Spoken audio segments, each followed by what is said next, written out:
If you're looking for more horror outside of the mainstream, look no further than Unsung Horrors, a podcast about underseen horror movies. I'm Lance. And I'm Erica. Every other week, we'll cover a horror movie with fewer than 1,000 views on Letterboxd. We'll even give you double feature recommendations to pair with the movies we discuss. From gothic to shot on video, from slashers to comedies, from giallo to J-horror, we'll cover all the subgenres. So join us as we unearth these hidden gems of horror. Follow us on Instagram, Twitter, and Facebook, all at Unsung Horrors, available wherever you listen to podcasts.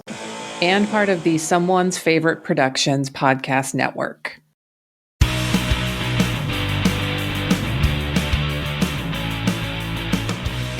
Hello there, and welcome back to the Disc Connected. I'm here with Chris Stachiw, who I can't even really announce as a part of something because you touch so many different podcasts out there.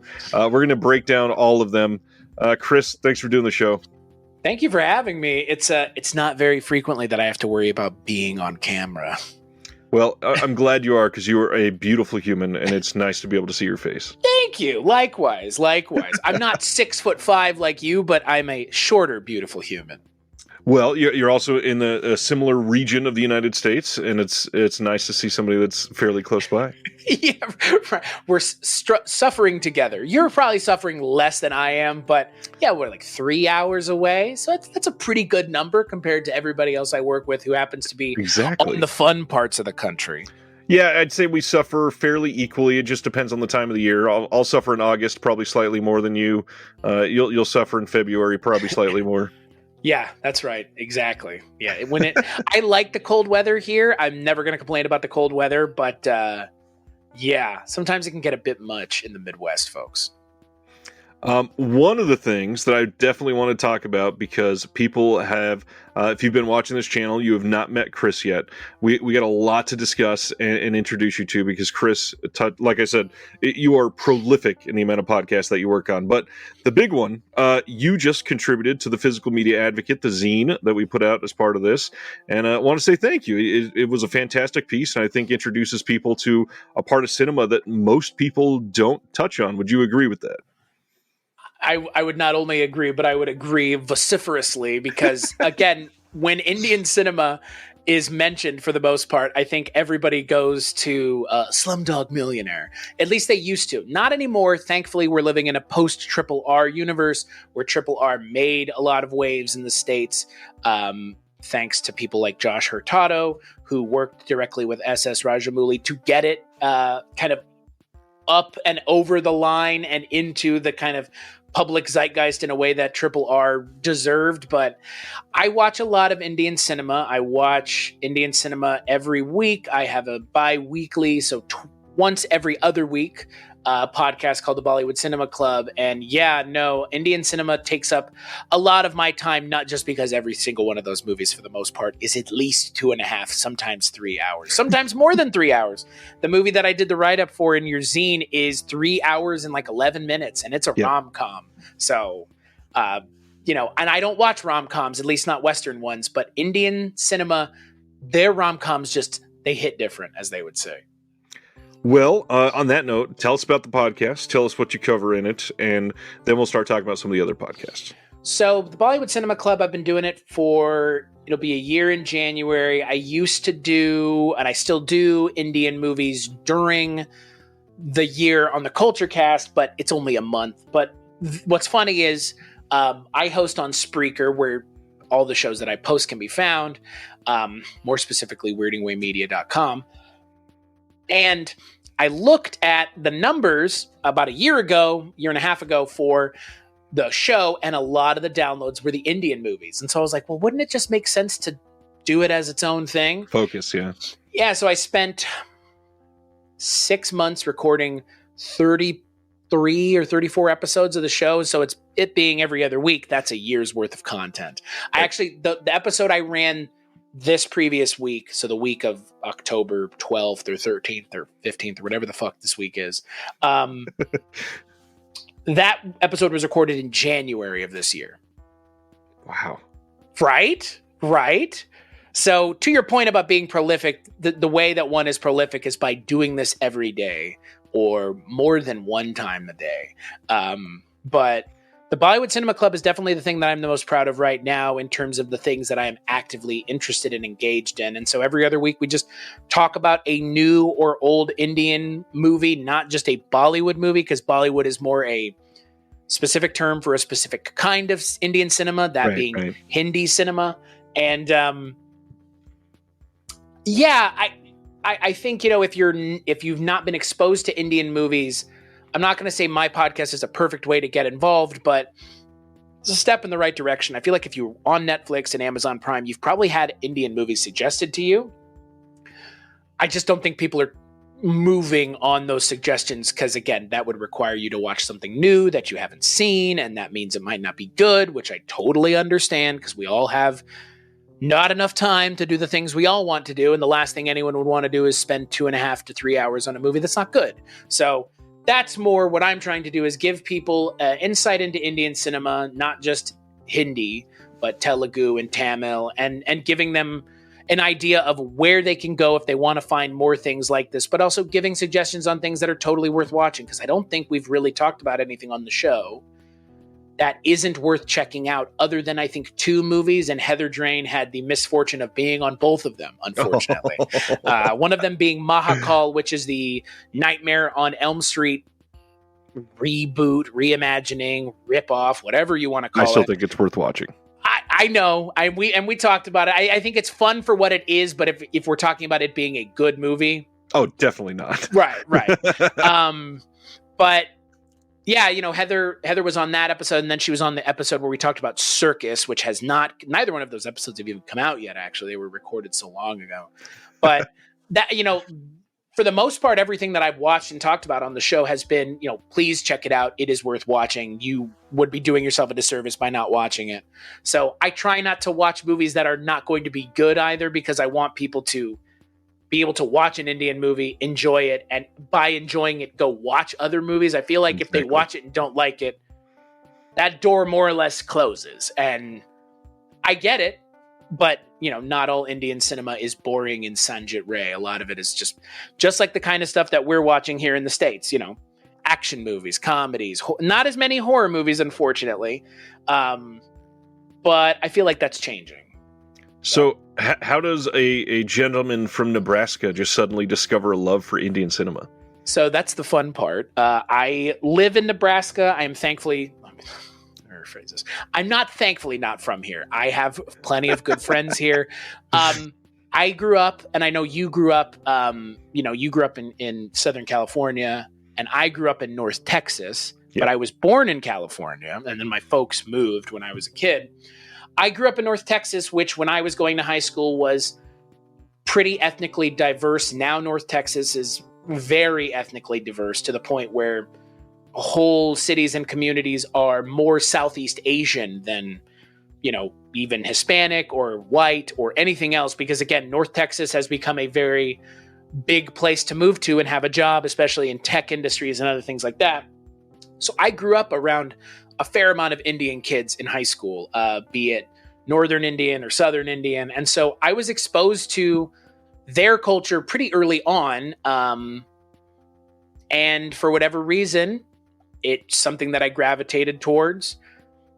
And I remember watching my first Indian movie proper on my way to India in 2011. And I kind of saw the movie. It was Entharan, which is Robo, which stars Rajnikant, and it's Bicentennial Man meets The Matrix meets The Terminator. All rolled into one. It's as insane as it sounds. It's a lot of fun. If you've never seen it, definitely check it out. I believe it's on Netflix or Prime Video. But I just grew up with a lot of Indian friends, and that was something that I took interest in because I tend to take interest in people and the things that they care about. And I am always that person who's asking more questions, which puts me in a position to then all of a sudden start caring about things I maybe didn't care about before.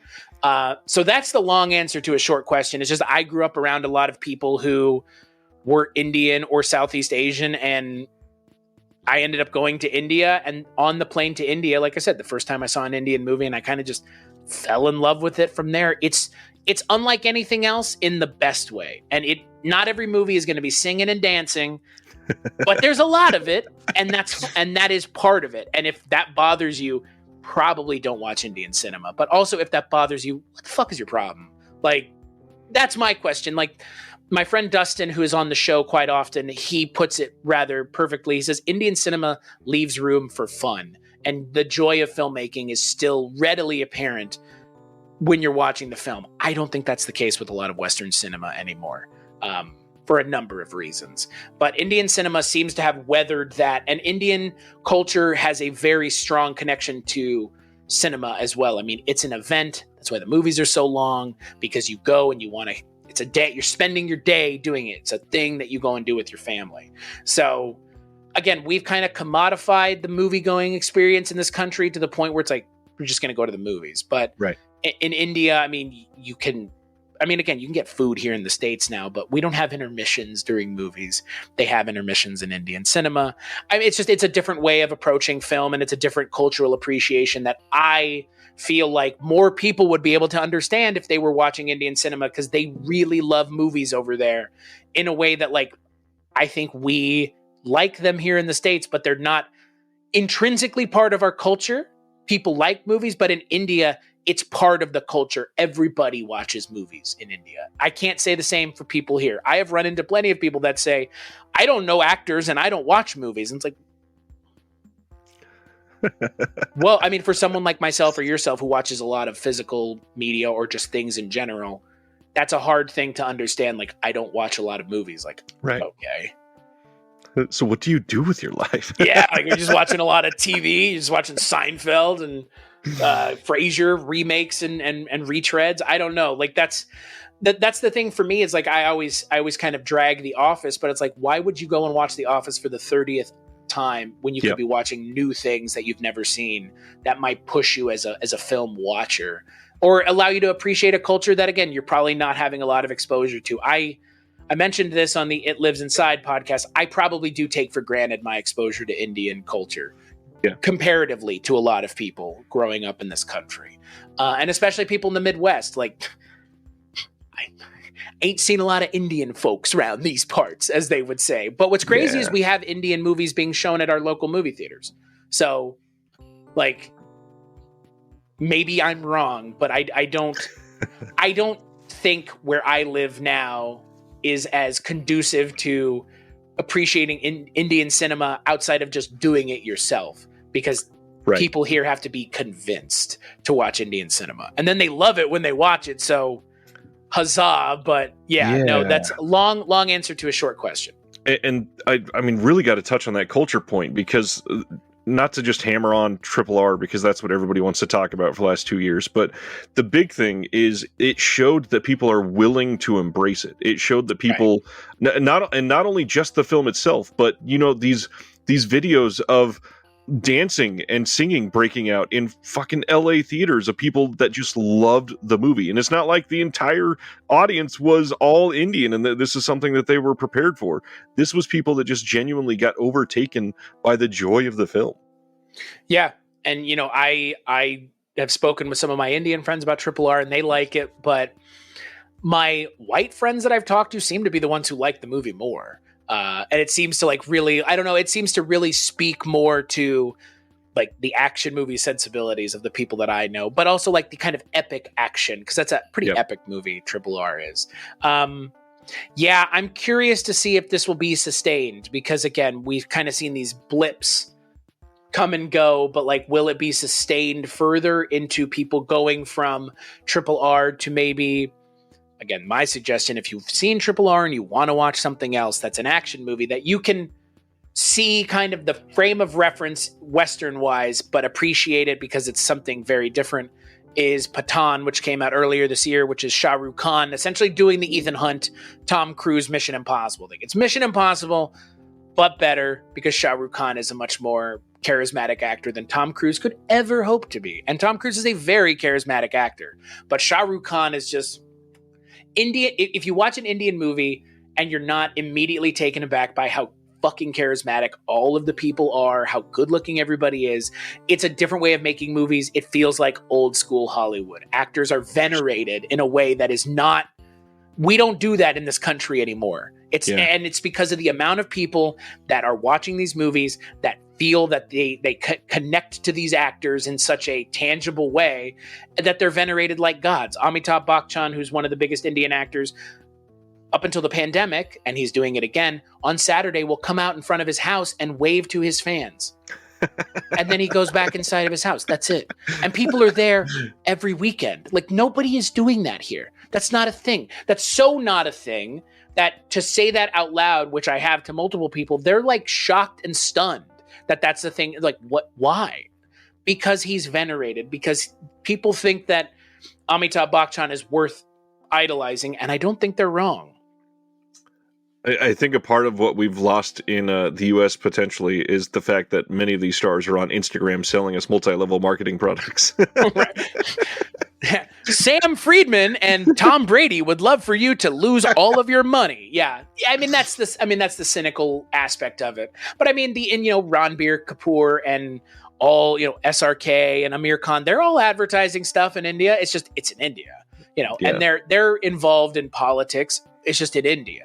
Again, it's hard to have an opinion about someone that's not in your country because you have opinions about people in your country. So you're worried about having an opinion about them first, right. Which is fine. Like, again, I understand that it's an uphill battle to try to get people to watch movies with subtitles, but come on, guys. We should all be past that. I would think so in 2023, but I know that is still a thing that people will say, like, I don't watch foreign films because I don't want to read. It's like, oh my God, fine.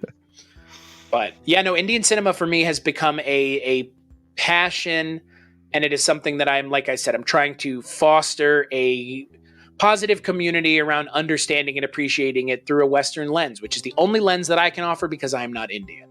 And it's the one yeah. Yeah, it's not any less valid if it's being appreciative. Not like, oh, this is fucking weird. Like, there's none of that on my show.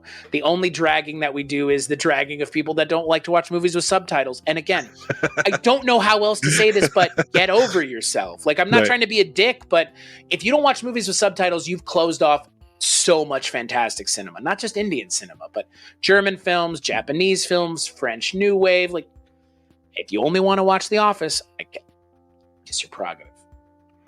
I guess. Yeah. So that's Bollywood Cinema Club. Links for that obviously in the description below. Please go check that out. Subscribe. Listen to every episode. Chris is amazing. Next, Kulturecast. There's so many things to promote and discuss, so I got to go through it quick.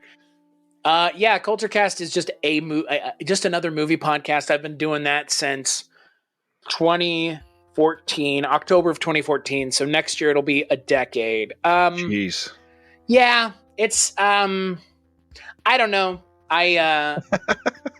You're really selling this one. I enjoy doing the show, but it's definitely one of those things where, like, if we're not talking about new movies, it's really hard to like get people excited outright because it's like, well, we watch all kinds of different stuff, but we really do. I mean, the Kulturecast is more about highlighting things that I think and other people think are worth checking out that maybe didn't get the appreciation initially that one would assume. And the Kulturecast is not just my baby. I mean, it is, but throughout the year, I let other people program months because I think getting other people involved is more fun. And again, I don't know how many people are being given an opportunity to program a month of content that they don't have to edit, that they don't have to do anything with. Right. And I have no problem doing it. So Mike White, who is the host of The Projection Booth, which is my favorite movie podcast, and I think the superior, at least academic level movie podcast. Him and I work together. He's on my show fairly frequently, but yeah, like movie podcasts are, if you don't like movies, you're not going to listen. So if you like movies, you should check out the Kulturecast. But it's a labor of love like anything else. But I use it as an opportunity to watch movies I've never seen before. And, getting to talk about them often with the people who pick the movies, but, even more often, just two people who have never seen the movie having a conversation about it. So, but all the research is done. It's all very well researched. Again, everybody who I host with is very entertaining, yourself included. You were just on an episode of the show where we talked about No One Will Save You. I almost butchered the title of the movie again. But the Kulturecast, again, I don't want to just downplay it as just another movie podcast, but it is a movie podcast that you can listen to on the internet. That's what we all love. Right. So Kulturecast, Bollywood Cinema Club, and you've got some others that you invest a lot of time in. Why don't you at least lay the floor on those? Maybe we won't go as in depth. Yeah. So in terms of collaborative things that I work on a couple shows where I am essentially a host, not host/producer, not editor. So Midnight Viewing, which is a night gallery podcast, then Twilight Zone 85. That podcast is called Dreams for Sale. Did a Kolchak show with Mike White. And then right now we're working on a Barney Miller show and a Columbo show as well, which will take us, a couple more years to do. And then we have some other irons in the fire, collaborative stuff. But for the most part, everything I do outside of the Kulturecast, which is like the singularly me outside of the guests, is purely collaborative. So Scary Stories We Tell, which is very different from anything else I work on. It's like paranormal, supernatural, but talking about those things, not just talking about movie versions of those things. And that's it. I mean, again, like I show up on Mike's show from time to time.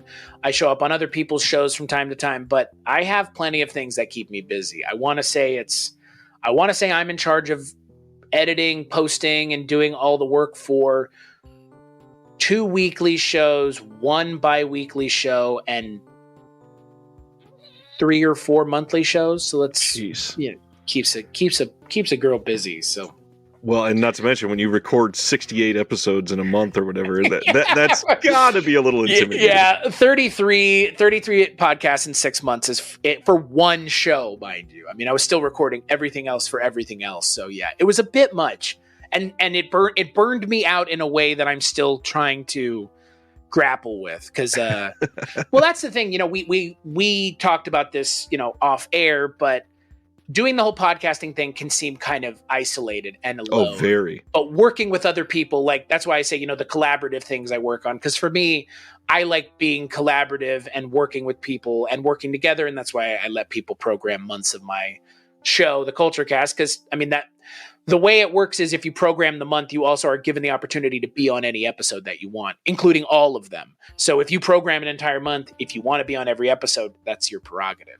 So I mean, again, I don't know who else is doing that for anybody else. It's not like I'm some sort of, Mother Teresa or anything, but I understand that people are always wanting people to talk about the things that they care about or talk about the things that they care about. And I don't know, short of starting your own show, how you could just have somebody allow you to do that. Right. So. Yeah, very good point. And yeah, completely agree on the podcasting thing. Obviously, I produce a couple as well. And the way that podcasting is, just by the nature of what you're doing, you hardly ever interact with people other than for that initial recording. But so many people, that's all they focus on. But there's so much extra time that goes into it, just than that, we'll say somewhere between 45 minutes to 2 hours of time. I would say I've used this equation to explain it to people. For every minute of content that's recorded, it's probably 3 minutes to 4 minutes of work that needs to be done with the content. Something like 1 minute requires 3 minutes to get it where it needs to be, or whatever. If you're doing it right, yeah. I don't know why you would do it if you're not doing it right, which I think you would agree with. I mean, again, I don't want to be the guy who's like, well, you should take pride in your work. But if I'm listening to your show and I can hear like burps and farts and shit, right? Like, come on, man! Like people are listening to this, and it's representative of you and who you are, and like. Burps and farts are fine, but if it's meant to make you laugh, okay. But I don't know. It's a lonely profession if you don't live in Los Angeles. Like that's what it feels like, right? Like we know that there are so many people that get to go podcast in a group, in a room, and they're all sitting there yucking it up. I've seen Theo Vaughn on TikTok, as I'm sure many of you have. But for me, the podcasting experience has always been what we're doing now, like a digital thing. I mean, you and I could probably do something in person together, given the proximity to one another that which we live. But yeah, like the people that I know, like Mike, we've never recorded together in person. I've recorded in person with 2 of the people that I consider myself close with in the podcasting world, at least in terms of people I've worked with for a while. And it's weird to record in person with them too. It's a very weird feeling to like look over and see the person next to you and be like, oh, we're doing the thing here. As opposed to we're doing the thing here. Yeah. So a lot of people that don't consider this don't realize the fact that not only does it create a different dynamic, because now instead of a computer screen, you're kind of like instinctually going to interact with them, even though obviously verbally you're already going to do that. But on top of that, it changes your workflow on everything and creates new hurdles that you don't always have to face because you're just in a silent room. But now, if you got 3 people in the same room, there's a lot more to edit.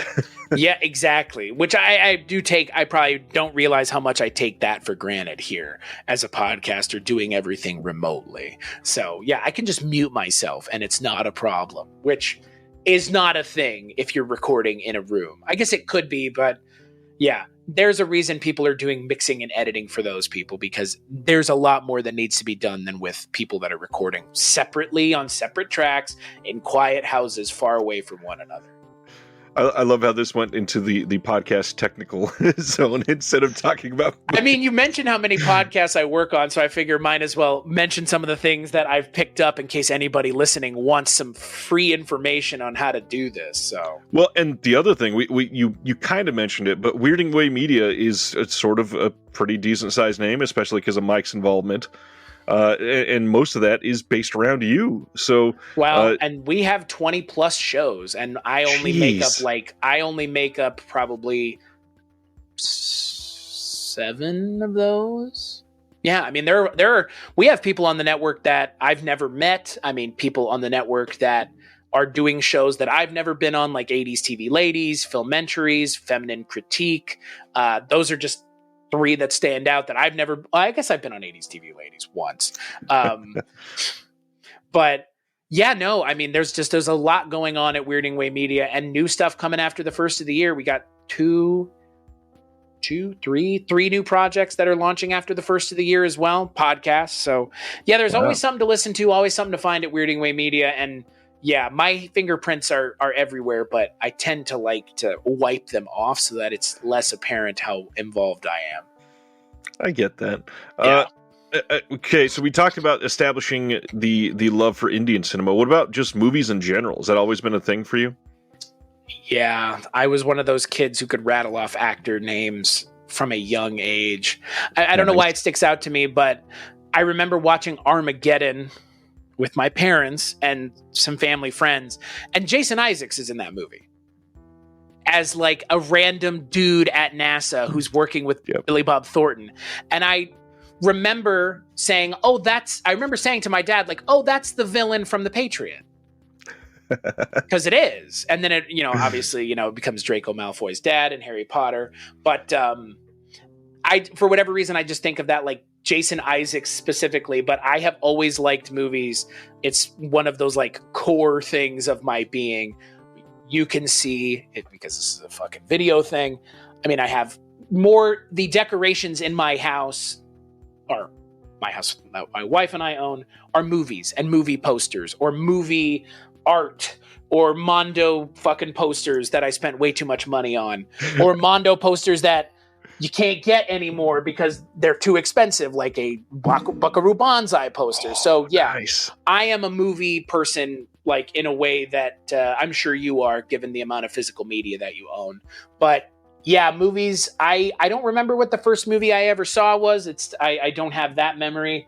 I remember that I saw Independence Day in theaters. I remember I saw Apollo 13 in theaters. I don't know if those are early enough to be considered first movie-going experiences for me.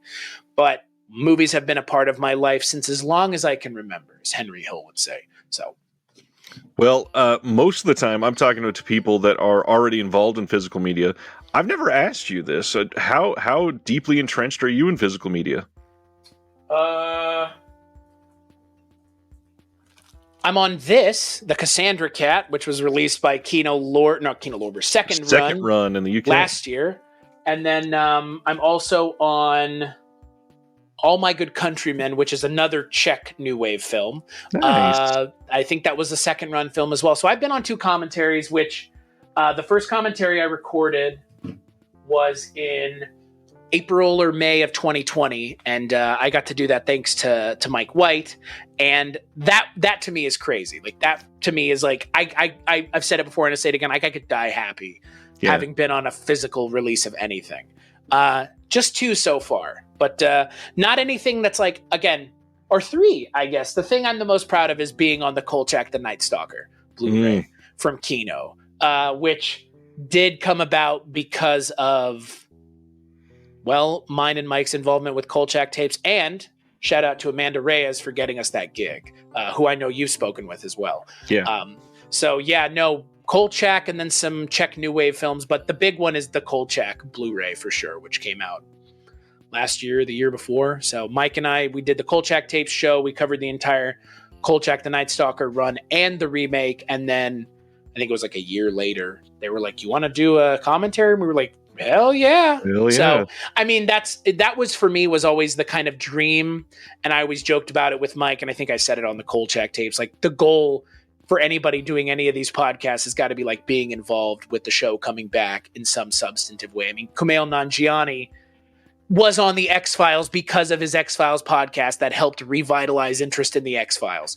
So it's not impossible to think that could happen. I got what I would consider to be the next best thing, which is being part of a physical release for something I care a lot about. So yeah, it's not as many as I would like, but at least I have one that is something that I care about immensely. So, the thing I would love to be on would be like a Goodfellas Blu-ray, right, or the Freaked Blu-ray if it ever came. If a version of Freaked came out, that was a Blu-ray, that was a Criterion. I would do everything in my power to be on that Blu-ray, because that for me that's one of the movies that I will trot out and say is my favorite movie if I know someone might actually know it. So wow. Yeah. There was a Freaked Blu-ray from Anchor Bay that came out years ago, and now that thing, I think eBay, and eBay prices on that are like $160, something crazy. I have the DVD and I have the Blu-ray, but I was hoping that somebody else would pick it up, because that came out. I mean, it came out to Anchor Bay, so if that gives you any somebody idea, has to. Right. If it gives you any idea when that came out, it came out so long ago that it was released by Anchor Bay. Yeah. I bought it before I went to college. So that was like 2007. Like, that's how long it's been out of print. But I have a Mondo poster of Freaked hanging in my hallway. So, and I have on my laptop bag the Ricky Coogan pin that's essentially the poster. So, I mean, again, like,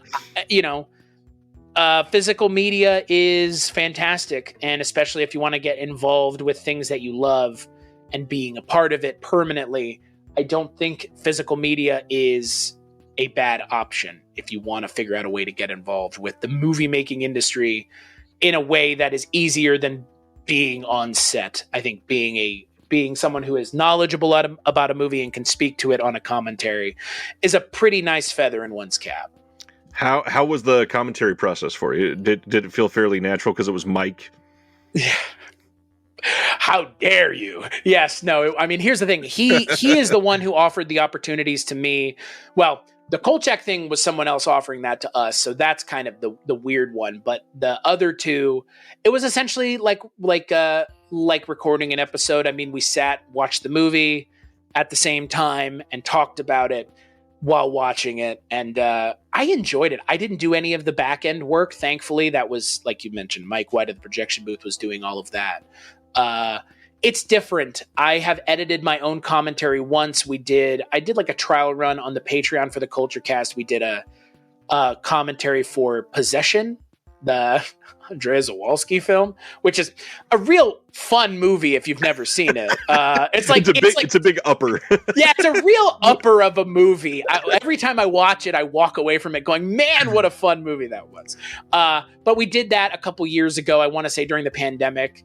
We offered that as like a Patreon bonus. And I've thought about doing it like once a year just for shits and giggles, because it is fun, but it is also an exhausting kind of work that I'm not a huge fan of, because the way you have to edit a commentary it's a pain in the ass, to put it that way, in terms of getting everything to line up and sync up and make sure that it works and flows the way you want it to while you're watching the movie, and also not getting in the way of the movie. And there's a lot of things that go on to making a commentary work that I'm not super privy to, because again, I didn't do much of the back end work, but it was fun. I would suggest if anybody is trying to get involved with the back end of movie making, this is a very easy way to do it, and a very, I think, economical way too. You don't really have to have a lot. You have to have a microphone and a computer to be able to do commentaries, and something worth saying, a opinion or an idea worth contributing.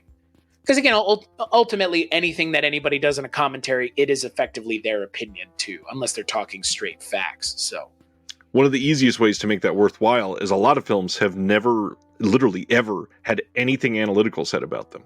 So take the time, do some research, look at something from 1968 that has never been on Blu-ray or something, and take care of it. See if you can do some research and enough to talk about the entire runtime. Yeah. And that's the other thing. You don't have to constantly be jabbering either, which is the other thing that I think, again, like part of it is like letting the movie play and letting the movie do its thing. So I enjoy commentaries. I would like to do more of them, but I think that's what any of us would say is like, I would like to be involved in more physical releases. For sure. Frankly, what I would like is to have a company that would allow me to release the things physically that I would want to release. But I mean, right, that's what you're doing. So, that's, I mean, again, production company, podcast network, any of those terms are interchangeable with what I'm doing with everybody at Weirding Way, because I would like it to be less just podcasts and more other things. Because not saying podcasts don't have an infinite ceiling, but audio only does have an infinite ceiling, unfortunately. So. And a lot of people still just plain don't ever listen to podcasts. That's the other hard part. I know. People want to watch stuff. I get it. Like I get it. I get those comments on the YouTube episodes of the podcast that get posted on, automatically through Spreaker, and the comments of like, "Where's the movie?" It's like, not here, obviously. Like, this is a podcast episode. Nobody ever promised you, we're going to show you the movie. We're talking about it. So,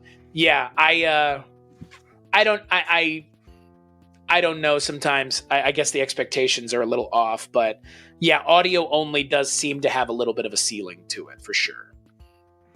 But it helps when you have 19 different tentacles reaching out to different shows. Good job. Right. Yeah.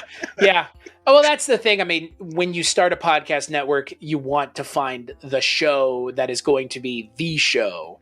And you already mentioned it. It's Mike's show. I mean, like I said, the projection booth, not to downplay the quality of my show or the things that I work on, but I work on plenty of projects and I bring an intensity to them that I always bring. Mike has an intensity for a singular project.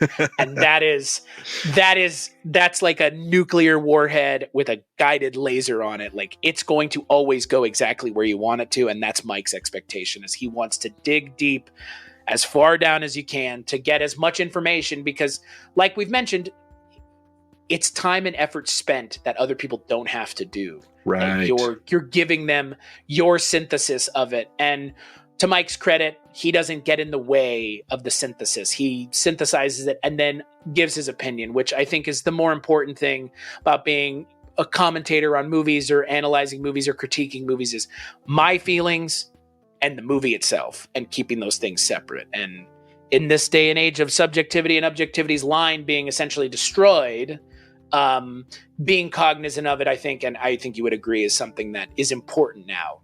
Like, this is my opinion. Right. But the movie is objectively not good also. Like that, those are two separate statements that can be made. So, well, and I think you and I both seem to have some sort of skill in that, because it goes back to something we talked about earlier already, which is about that empathy when watching some of these movies. You understand that you're watching different cultures. You understand that you are embracing film from a different time, from a different mindset than you are used to and those around you are used to. And that's where things like people not watching with captions, I got a little less patience for, because you're kind of showing you don't have that empathy. And you don't have the drive to engage on a larger stage than just Western movies. Right. Like, Western movies, I'm not saying they're bad, but it all feels very one note after a while. And when someone does something different, we applaud them. But it's few and far between where anyone is really doing anything novel and groundbreaking anymore, because everything has been done. I mean, I'm not trying to bemoan it. It's just the reality. It's true. It is true. Well, we're all leading up to this big discussion about found footage, and this was your idea, so I got to find out why found footage. I actually, let me ask you, what is your perception? What is your perception of other people's perception of found footage? Like, what do you think? Most people hate it. Okay. I would agree with that sentiment. I don't hate it. Me neither. I'm not saying it's like my favorite thing of all time. Maybe not far from it. But I feel like for me, found footage is a weird thing that has so many different directions that it can go that it's, you know, at times guerrilla filmmaking, at times cinema verite, at times it's both, at times it's neither of those things. Yeah. But yet it's all in that same umbrella term of found footage. I don't know what it is about found footage. I think found footage has been something I've always kind of been into subconsciously. And when I think back on the things that like really got me animated back in the day, or things that I was like going out of my way to track down, a lot of it was found footage.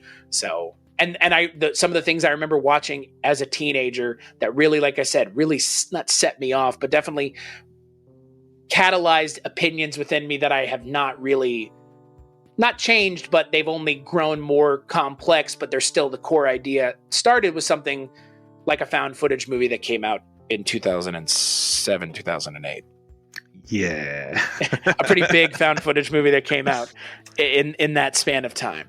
So I think there's a couple that most people tend to be like, this one is pretty good. And then the rest, they're like, oh, it's a gimmick. That makes it awful. And why didn't they put the camera down? Which is a fair fucking question. Like, if you can get over the hump of why haven't you put the camera down in the first 5 minutes of your found footage movie, you're off to a pretty good start. But if you can't ever answer that question, then the audience is just going to keep asking. Yeah, that is true. And I think there's a lot of them, especially in the last 10 to 15 years, that have lended pretty well to that answer. It seems like a lot of people are making these in a way that they're building an answer in for that question. Right. It's part of the framing device as opposed to a gimmick. And, you know, I'm not going to blame Oren Peli, but Paranormal Activity ushered in a wave of things that were not as good as Paranormal Activity. And Paranormal Activity 1 is fine. I like it just fine, but I mean, again, in a lot of ways, it's like the first Saw movie. Like, could we just have it be that thing? And it doesn't need to be another 10 things. Not that I'm complaining about Saw 5 or 6, whichever one has Peter Outerbridge in it is probably my favorite Saw, so you have to get through 4 other ones to get there. But I don't know, the plot contrivances in found footage seem to be so obvious unless they're going out of their way to deal with it, that like it's hard to ignore how contrived found footage can be. The worst found footage, the best found footage, just makes it part of it, and you're not sitting there going, well, why is it the way that it is? So I think the more we talk about found footage, the more people will realize how much they actually enjoy it and how much they don't hate it. But it is also a genre that is very easy to hate. For me, found footage is the equivalent, like a found footage movies are like Wii games. Yeah, you remember the Wii, the Nintendo Wii. You remember how all those games were just coming out for the Wii that nobody had ever heard of? You know, Jerry and Nidus Rice's dog football. Like, who's playing this? Who is this for? It's super cheap, being made on a low budget. Like, that's found footage. For a lot of people, found footage is a cheap, crappy movie that is being made cheaply because they can't afford any of the budgetary needs to make a movie that seems interesting or has a point to it. I remember when I was in high school talking with a friend of mine and us being like, we should do a found footage movie. We can film it on our phones. Yeah, I mean, that's the benefit of found footage is you can film it on your phone. And because you're filming it on your phone and the expectation is this is footage from my phone, you don't have to do anything with it. It can just be footage from your phone. But then you watch movies that are just footage from your phone and they're not good. So, I mean, again, it's a little bit of column A, a little bit of column B. I think the allusion to the Wii games there is maybe the most apt thing I've heard about found footage, because a lot of those, they are kind of historically built on these engines. They're basically a foundation for a game that they put a different skin on, and they call it a day. And it's super cheap to do because all the technology is already there. Found footage, the shitty ones have all been that exact same way. They put a different, not even unique, like a different branch of a genre over this skeleton and call it a day and say it's the exact same thing, and it fails miraculously. But a lot of people have seen some of those shitty ones, and it totally colors their opinion on all of them, which there's some really great ones out there. There are. And, I mentioned Oren Peli and, blaming Oren Peli. Oren Peli attempted to do his own thing after Paranormal Activity. And on the Kulturecast, you and I just talked about No One Will Save You. Area 51. Not a good movie. Nope. And again, but it's the guy who directed Paranormal Activity, the movie that ushered in kind of the, I would say, second wave found footage, third wave of found footage movies. Certainly. Even his movie wasn't successful. So it's like, it is so, like, found footage is ultimately lightning in the bottle too. Like, I know why Paranormal Activity was successful, but you can't just do the same gimmick over and over again. And that's what the problem with Paranormal Activity and all those movies similar to it are. You cannot do the same thing and expect people to be as engaged as they were the first time. Paranormal Activity 1 is a better movie than anything that came after it because it was just its own thing. It was novel. It was unique. And then they did it a million more times and it stopped being novel and unique and it just started being diminishing returns. But one might say, because it's Paranormal Activity 2, 3, 4, 5, 6, and 7, I think, the people that it's being made for are the people that were already there. And they're not really trying to get anybody new to be involved, which in and of itself is also kind of a problem. Completely agree. Well, let's get into a list. We decided to do a top 7. We're both going to go through these that are, again, we're not saying these are the best necessarily, but like 7 favorites, we'll say. I'm sure you could argue many films are better than some of the ones I'm going to mention, but I happen to have a handful of honorable mentions, so I'm sure we can talk about some of those after that we both appreciate. So as you are the guest, let's hear what you have in at your number 7. So, just want to point this out for you, as you just kind of mentioned it. There's no order to this list. It is just 7 movies I think worth checking out. So Nice. the value of these are not determinate by any number thing. If yours are, cool. I mean, I don't know. I'm about the same way. Yeah. Okay, so the first one I want to mention, I think is one worth talking about primarily because I think of the amount of influence it would end up having on the genre. Cannibal Holocaust, which I know is a controversial pick. Like, don't get me wrong. I mean, several animals are killed in that movie for real, which similarly to Cockfighter, I don't think people are interested in seeing that anymore. However, if you want to see where the found footage genre came from, Cannibal Holocaust is a very good starting place. Is it a great movie? Is it a movie? Like, I don't know. Like, what it's trying to do is so different from some of the other movies that I'm going to be mentioning that like, I love the framing device. I love that it's a movie about the people that found the footage of the people that were sent to the jungle. So again, it's that found footage. The footage is literally being found. So you have to draw conclusions immediately about the people in the footage. But I love everything about Cannibal Holocaust other than the animal murder. But again, I understand why they did it because they were trying to really be exploitative and shocking. And Ruggero Deodato got taken to Italian court because they thought that he actually killed the people that he made the movie with. So again, like, I don't think you can overlook Cannibal Holocaust. I don't think it's necessarily the most important thing to check out in 2023, but it is where a lot of this started. And has some of the most iconic scenes in the genre by far. And that music. Yeah. Boom, boom, It's like seared in my memory from the first time I watched it in 2007. Around the same time I watched Solo or 120 Days of Sodom. So, yeah, which will not be on this list for fucking multitude of reasons. Damn. I know, what a shame, right? Cannibal Holocaust is it's good. I'm not going to say it's not good. I think it's well made. I think Ruggero Deodato had better films in him that he eventually got out. But for the genre, this is literally probably the most important. Many others will point to something in the 90s and say that it's much more important. But no, this is where it all starts. And without this, you got to have a top of the lineage somewhere. And this is a really great beginning. Yeah. And we should point out that there are some other movies that are considered found footage, but they're not horror movies. And if we're talking found footage seems to be a horror movie exclusive thing. It's not. There are other movies that are not horror movies that are found footage, but horror seems to be the raison d'etre of found footage for sure. So what about you? Lay one on me. I want to hear one of yours. One of mine seems to finally be getting a little bit of love. I feel like it has gone under the radar since its release. Pause. How many are we going to have? We need to guess here. How many are we going to have that are crossovers, you think? I'm curious here.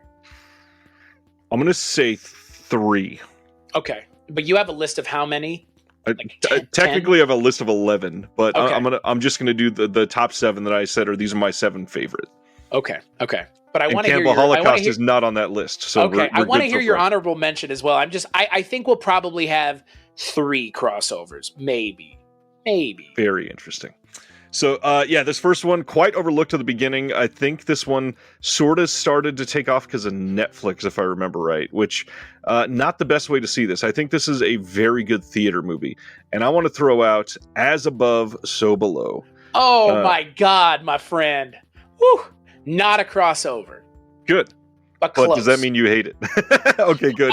No, I am actually a huge fan of the Dowdles for a number of reasons that we will get to soon.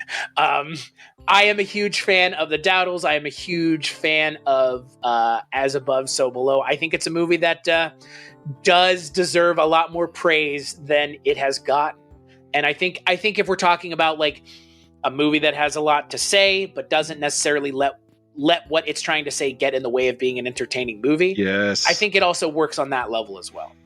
Yeah. So this one, the primary reason that I go back to this movie is one, because of the setting. And I think that is what gives this sort of some panache over the rest of the found footage films that you would normally reach for.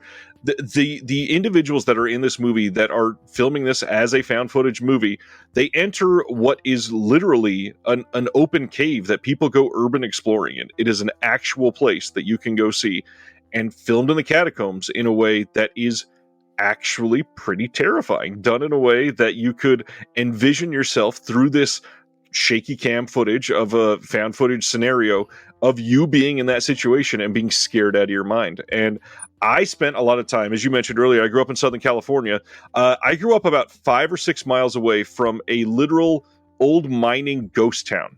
And in the hills around there are tons of old silver mines that you can still go into and see the remnants of the way that they do these. And it is terrifying to be 150 feet deep into this mine that you can't see any light. If you turn off your flashlight, you can't see your hand in front of your face, and you hear some scurrying. And it happens because it's the frickin' desert. So you hear a kangaroo rat, or you hear some stupid little bug that something happens. And this movie gets a lot of that done so well that you are just immersed into this one. I'm so glad you mentioned this movie. This is a movie that, I think it's gotten forgotten. But I mean, again, like the mid 10s were like the dumping ground for found footage movies. Like that's the thing. Like so many of the movies that like I overlooked and had no intention of putting on the list are from 10 to 20. I mean, fucking Paranormal Activity really punched everybody in the face And 2007 is where we're talking here, right? Because 2007's Paranormal Activity, and then what? As Above, So Below is 7 years later, something like that. Yeah, smack dab in the middle of this huge trend that is now going on of found footage coming back. Yep. And so for me, the thing about As Above, So Below is it's their second crack at found footage. Yep. So I'll take this opportunity to mention one of mine, and it's a movie that I have been a fan of since the first time I saw it. I'll be this guy for once. I hate doing this shit. I loved the Poughkeepsie tapes long before anybody cared about it. I got to interview the Dowdle brothers and Stacy Shabosky on my show 6, 10, however many fucking years ago it was now. Wow. The three of them at the same time, after I had already done an interview with Stacy Shabosky, and I was like, hey, I had reached out to your husband, who is one of the Dowdle brothers, and I never heard anything back from his agent. And she was like, oh, I'll put in the good word. So I got to speak to the three of them on the record long before the Blu-ray came out, long before the movie even got released. So like I said, I never pull that kind of card, but this is one of those movies that I feel like I personally have a lot of love for, even though it is probably, of all the movies I'm going to mention, the hardest one to suggest because it is the most off-putting for a number of reasons. But I also think it's a movie that if it come out now, people would be going fucking ape shit over. And I'm talking it would be so unique. Yeah, not just hyper ape shit, but people, the scariest movie of the year. Released wonderful by voice work there. A24 presents. That is the level of what I personally feel the Poughkeepsie tapes offers is a unsettling look at something that so many people are like, oh, I love the Dahmer show. Not if you actually had to see it from the perspective of the person, So Poughkeepsie tapes for me is a big one. And if you don't know what the Poughkeepsie tapes is, it's a found footage mockumentary kind of that uses talking heads style interviews along with found footage to talk about a serial killer that existed in Poughkeepsie, New York, specifically, supposedly, not real, obviously, but the movie is presenting itself as real. And I will say very little else because it's one of those movies that deserves to be watched. And, it's only been 6 years since it got released on Blu-ray. Jeez. Right? It was from 2007 and it didn't get released on Blu-ray until 2017. Wow. And it was like a calling card for the Dowdles behind the scenes because people in the industry knew about it and had seen it and would talk to them about it, but there was no way for anyone to watch it legally. The version that I saw when we did the podcast on it in 2015 was the rip that had come off of, was it DirecTV? The VOD DirecTV rip? Yeah. So it's a movie that, I don't know, you've seen it, right? This is where I'm going to lose a card here. So I've not seen it all the way through. Okay. My issue, I've had a couple of the scenes spoiled. It has been played in the 100 most shocking scenes that you'll see, whatever. And I've had a couple of the scenes and it takes that power away. So I haven't, I'm trying to give it time to completely forget what I've seen so I can go into it fully blind. Yeah, I mean, I would. Yeah, is it? Yeah, it is a movie that. I would say it would be better if you knew less. Yeah. But I get it. It's a movie for me that, like I said, I definitely am a huge proponent of pushing your film limits as a viewer, and the Poughkeepsie tapes is a very good way to push your limits as a film viewer because it is relentless. Yeah. It is a relentless movie from start to finish. And similarly to the best kinds of icky horror movies like a Texas Chainsaw Massacre or a Martyrs, it doesn't pull any punches. And I appreciate that. And there are a couple scenes in that movie that even when I watch them now, I'm like, if I could just do this one thing as well as they've done it, I would die a happy person. Because there are some scenes in that movie that are so effective, you forget that these are, first-time filmmakers, essentially. Yeah, I know I need to watch it. It's probably about that time. It's been some years since I've had it spoiled, so it's around there. It's a goodie. And their Waco TV show, also fantastic. I have not seen that one. I need to watch that. Yeah. Okay, so this is the first one I'm kind of worried might be a crossover. And okay. I'm really eager to take us back to the year of 2007 and really highlight the best film of the year. Oh God. And the best found footage film of the year. I'll go that far. I won't say the best film of the year. The acting in this is incredible. So we probably should talk about Rec. Okay. Not a crossover on my list. Good. I've actually never even seen it. I've seen Quarantine. Wow. It is much better than Quarantine. Jennifer Carpenter is not a great actress. Is it Jennifer? Is it Jennifer? It's the chick from Dexter. No. That sounds right. Okay. Let me see. So Rec, 2007. The actress in this is Manuela Velasco, and she is genuinely amazing. She is somebody that you are able to empathize with immediately. She plays it is Jennifer Carpenter. She plays a news TV reporter that is going to this apartment building. Something happens outside, and they are locked inside, essentially under quarantine in this single location, done in a way that they're going to get multiple locations out of shooting in a single location. So you have multiple floors. You're going to different people's apartments. This has some of the most unique shots in found footage that you will ever find. They get jump scares out of you that are actually terrifying because it is using the found footage format to its nearly its peak, I would say. Doing the entire like handheld shaky cam, this is maybe the peak of it for me because it is shot in a way where you are in a dark apartment and because your vision is obscured by somebody turning, there's always something around every corner that can scare the hell out of you. And it is so well acted that everything feels earnest in this movie. Done really well. Won't get into too many spoilers, but if you've never seen it, this is certainly one to seek out.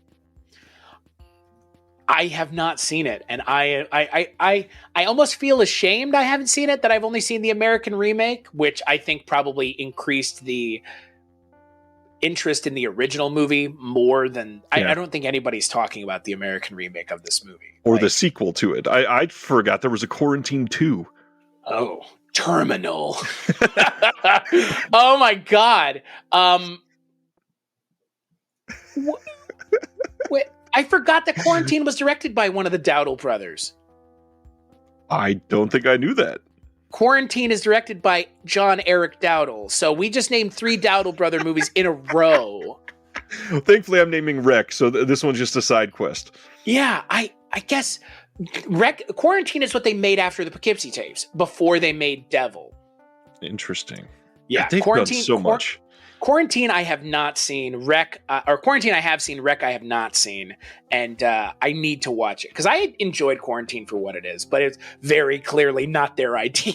Right. Which is, there's nothing wrong with that. Like, but the early or the mid 2000s was also like, if you're talking about this now, it's a weird kind of intersection of found footage and also like the remake thing that was going on in the late 2000s, early 10s, like Quarantine, Let the Right One In, like so many, just like all these movies that are just like, okay, well, I'll just watch the original one. The Crazies, The Hills Have Eyes, The Evil Dead. Yep. Texas Chainsaw Massacre, Nightmare on Elm Street. We don't mention that one.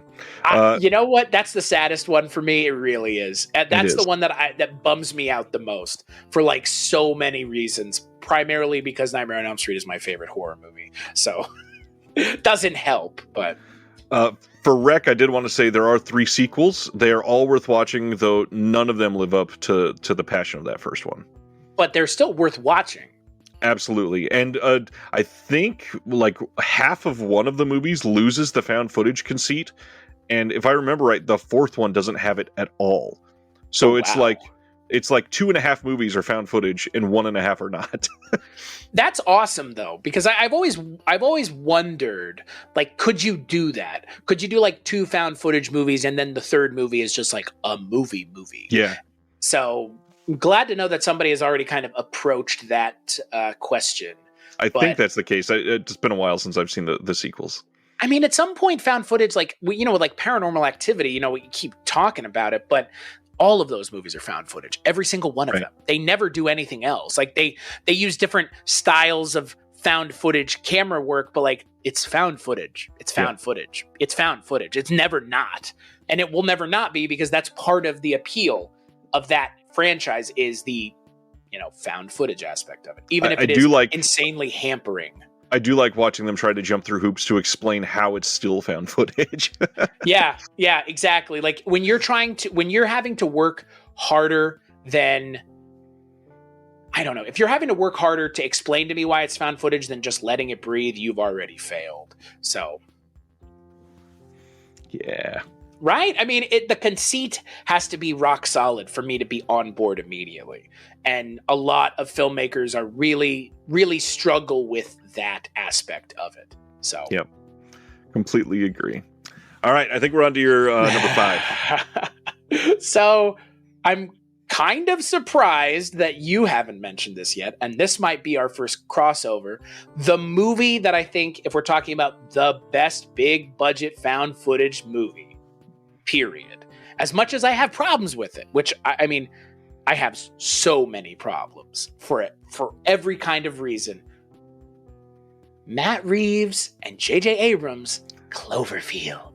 Which is like his unpopular opinion, which is an unpopular pick, is it not?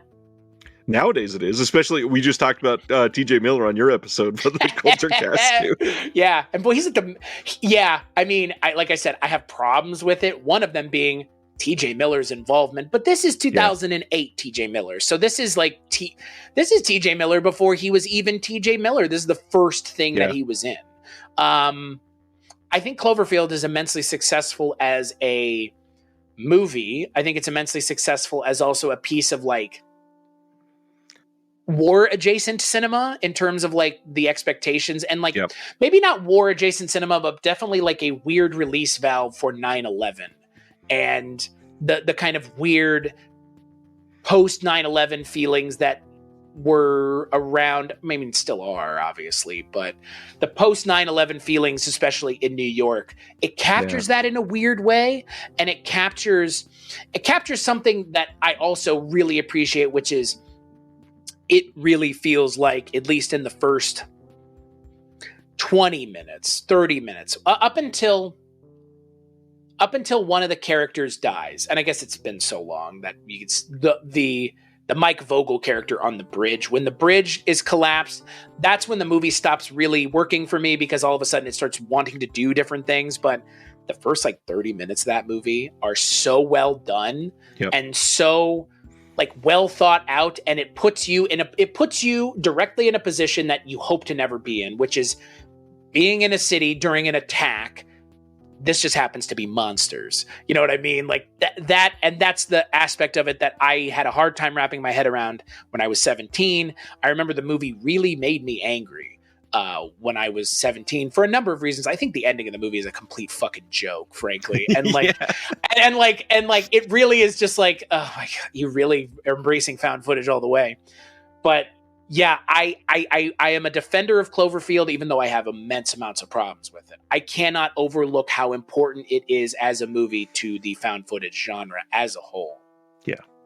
I do think this is probably either, if I was ranking in importance, probably the third or fourth most important found footage film, easily, especially bringing it to mainstream audiences in a time that they could show that it wasn't just a film from the 90s that I'm sure one of us will talk about later. But this is something that, again, has a lot of problems. This is nowhere near my list. I actually really love this movie. I think it's great, but it is not even like top 10 or 12 for me. It's really? It doesn't show up anywhere. Like, I mean, again, like I like I've said, I am a defender of a movie that I understand is immensely flawed, but you put it pretty succinctly. This movie, in a lot of ways, is a turning point in American cinema for a lot of reasons. One of them being it allowed J.J. Abrams to really flex his muscles outside of the TV sphere, because pre-Cloverfield, he was the TV guy. And Cloverfield, and you know what? I feel like, and again, some people aren't going to have a frame of reference for this. Some people are going to turn this shit off for 5 minutes. The ARG behind the movie, like everything about that movie. Were you in the theater seeing Transformers and seeing the trailer for Cloverfield organically like I did? Were you one of those people? I saw it in the drive-in, so close enough. But you had not seen or heard anything about it. Correct. Was that not unlike anything else? Oh yeah, it was all hype, and that's why, again, this is why I think it's such a parallel to that film in the 90s, that it has this immense marketing that they honestly did pretty well with the other Cloverfield movies that aren't found footage, but they bro, no, Cloverfield Paradox is not worth even like, oh my. But the marketing for it, the way they hyped it up as hey, this is dropping tonight after this massive worldwide event. You can watch it now. And everybody went and turned it on for a couple minutes and then turned it off. But it was done in such a unique way that other filmmakers and production companies, they don't utilize stuff like that.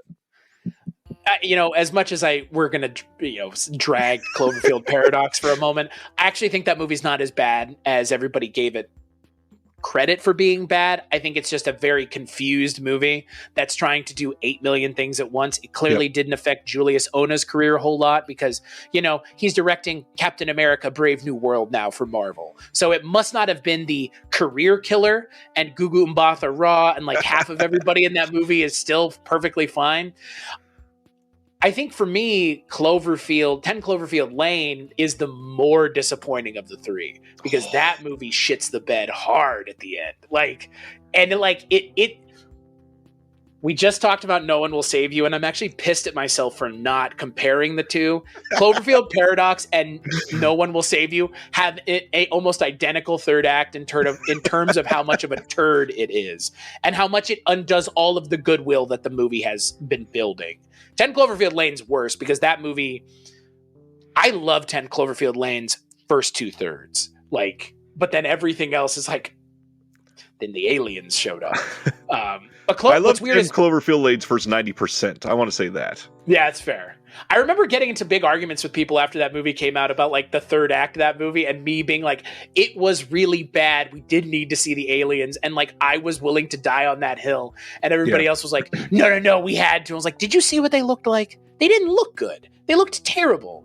And oh, by the way, the movie falls apart the moment the aliens can just die. Like, and again, it also falls apart because there are aliens. It would have been more interesting if there had been nothing. Well, and I still say they were making this movie and it was going really well, but they didn't know how to end it. And J.J. Abrams just happened to be like walking by a daily or something and went, what if they came out to aliens? And they just tacked that on at the end. I don't think that was ever like meant to be a part of it from the beginning. Well, that's the other question, right, with all of this is what was a Cloverfield movie? What was something else that got turned into it's like Hellraiser. Like, how many of those Hellraiser movies were Hellraiser before we just tacked the pinhead on there and said, well, it's a Hellraiser movie now. Yeah, if it was just called Paradox, that probably would have gone from 1.5 stars to 3 stars in most people's minds. Imagine if you hadn't known it was a Cloverfield movie until imagine if they had done what they did in Split. Because for me, Split is like a great example, not to ruin the twist, because I don't want to ruin the twist in that movie. The twist in that movie is so fucking wild and so insane that it connects these two seemingly disparate things that you're like, oh my God, I'm glad you didn't tell me this going into this because it makes me appreciate it that much more. Yeah. You put Cloverfield in the title, there's an expectation that is going to need to be met. And Cloverfield Paradox, like the end of that movie, I still cannot believe they did I still don't even understand what that movie is going for at the end. But it all starts with 2008's Cloverfield, which again, I think is a movie Drew Goddard turned in a great script. I am a fan of Matt Reeves. I think Matt Reeves does good work. I might be a little biased, given proximity to the people that I know him and how effusively they speak of him. But I know, as do you, the people involved in making Cloverfield had their hearts in the right place. This one is, it's a good movie. It's just, again, not near the top of my list. Which I completely understand because there is a derivation of my list where it wasn't on there at all. And I was like, I left it on and left something else off. So what was that thing I left off, Ryan? You're probably going to mention it. I probably will at some point. But what's funny is my number 5 and your number 5 are sort of similar. Yours is doing for monster movies and allowing found footage to come in to interrupt what was this long-established genre. And I'm going to bring one that is from shortly after, that interrupts another genre that was taking over for people. And I want to mention 2012's Chronicle. I was wondering if the Trankster was going to show up.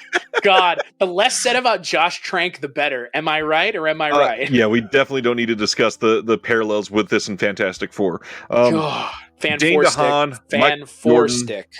Fan Four Stick. This movie is so much better than it has any right being. You are seeing three kids that are basically they're discovering that they have gained superpowers through this odd event, and I am a sucker for watching a story about humans discovering that they're the baddies, basically. So like The Mist from 2007 or whatever it is such a great movie because it's civilization crumbling because of humans. Right. And Chronicle is high school students thinking that they're amazing, crumbling because they're terrible, terrible people. And it just shows that at the heart, a lot of people are just terrible people. And it's acted in this really earnest way when it didn't need to be. It's fun. It's an intriguing story. It takes the idea of a superhero story that was already a couple years into the MCU and starting to really proliferate all of our cinemas and just said, you know what? There's still interesting stories to tell that are not just fucking Iron Man. And it's really fun and really slept on in 2023. Well, again, there's a reason for that, unfortunately.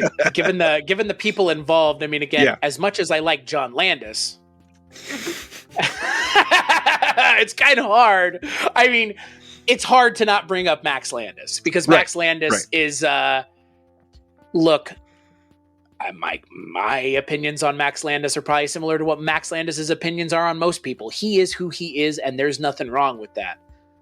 But unfortunately, some people don't like who he is, which is what it is. I mean, like anything else, you're going to rub people the wrong way, especially if you have a lot of opinions or if you're very opinionated or if you're unwilling to change your opinion.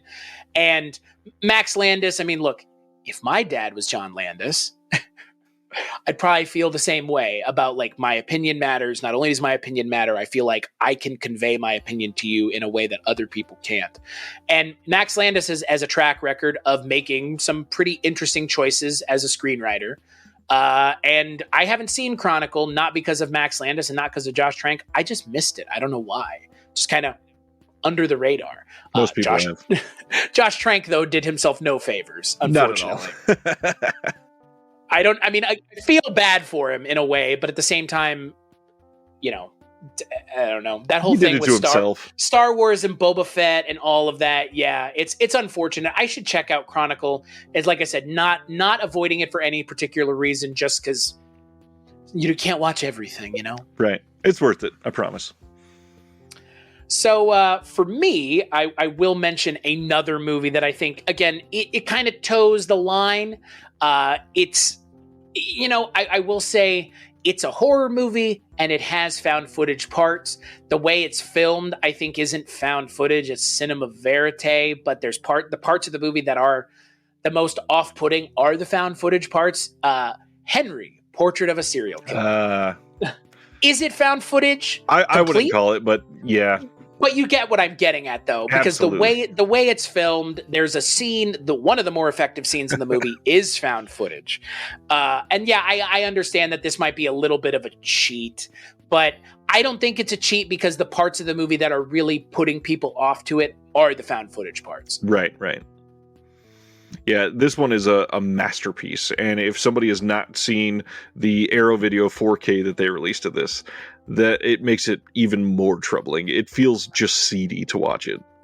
I'm a fan of it, but it's a movie that I used to hate. I had a visceral reaction the first time I watched it because it's about as nihilistic a movie as you can get. And Michael Rooker just burns the screen down, baby. If that's your first fucking role in a movie, my God, do you need to do anything else? Like, other than therapy? Yeah. And you know, what's crazy is, and I think we did an episode on Henry, Portrait of a Serial Killer, either end of last year or earlier this year on the Kulturecast. I think I said it there and I'll say it here. Isn't it crazy Michael Rooker is in Marvel too? Yeah. Like, isn't it? That's Yondu, everybody. Like, that's still hard for me to wrap my head around, because the first time I saw Henry was so long before Guardians. There's no way you could have convinced me he would be in a Marvel movie. But so James Gunn goes, so does everybody who works for him, or with him. So Henry, Portrait of a Serial Killer, though, definitely not for the faint of heart. Very similar to the Poughkeepsie tapes, but more narratively driven. And again, it's not all found footage, but the part of the movie with the found footage is so off-putting. And I've got to assume it's the part of the movie where most people are turning it off. Oh, yeah. That have like wandered into it or saw it somewhere that like, yeah. But it's definitely worth a watch. For me, it's one worth checking out. And I go back to it once a year. It definitely feels, similarly to The Exorcist, like they captured something on film that feels a little bit more true to life and real than they may have been intending. But that for me is what works. That's for me is what makes the movie so good, is that it does feel like they kind of captured reality a little bit. Yeah. Yeah, that movie is done authentically to a degree that most movies could only dream of. Right. Short of actually murdering people. And I'm sure people who saw that movie when it came out were like, is this guy actually killing people? Because he seems, again, like Michael Rooker at that age in that movie looks just, there have been fewer people perfectly cast for a kind of role like that, for sure. Bingo. I'm going to totally switch our tone around because it feels like we need it.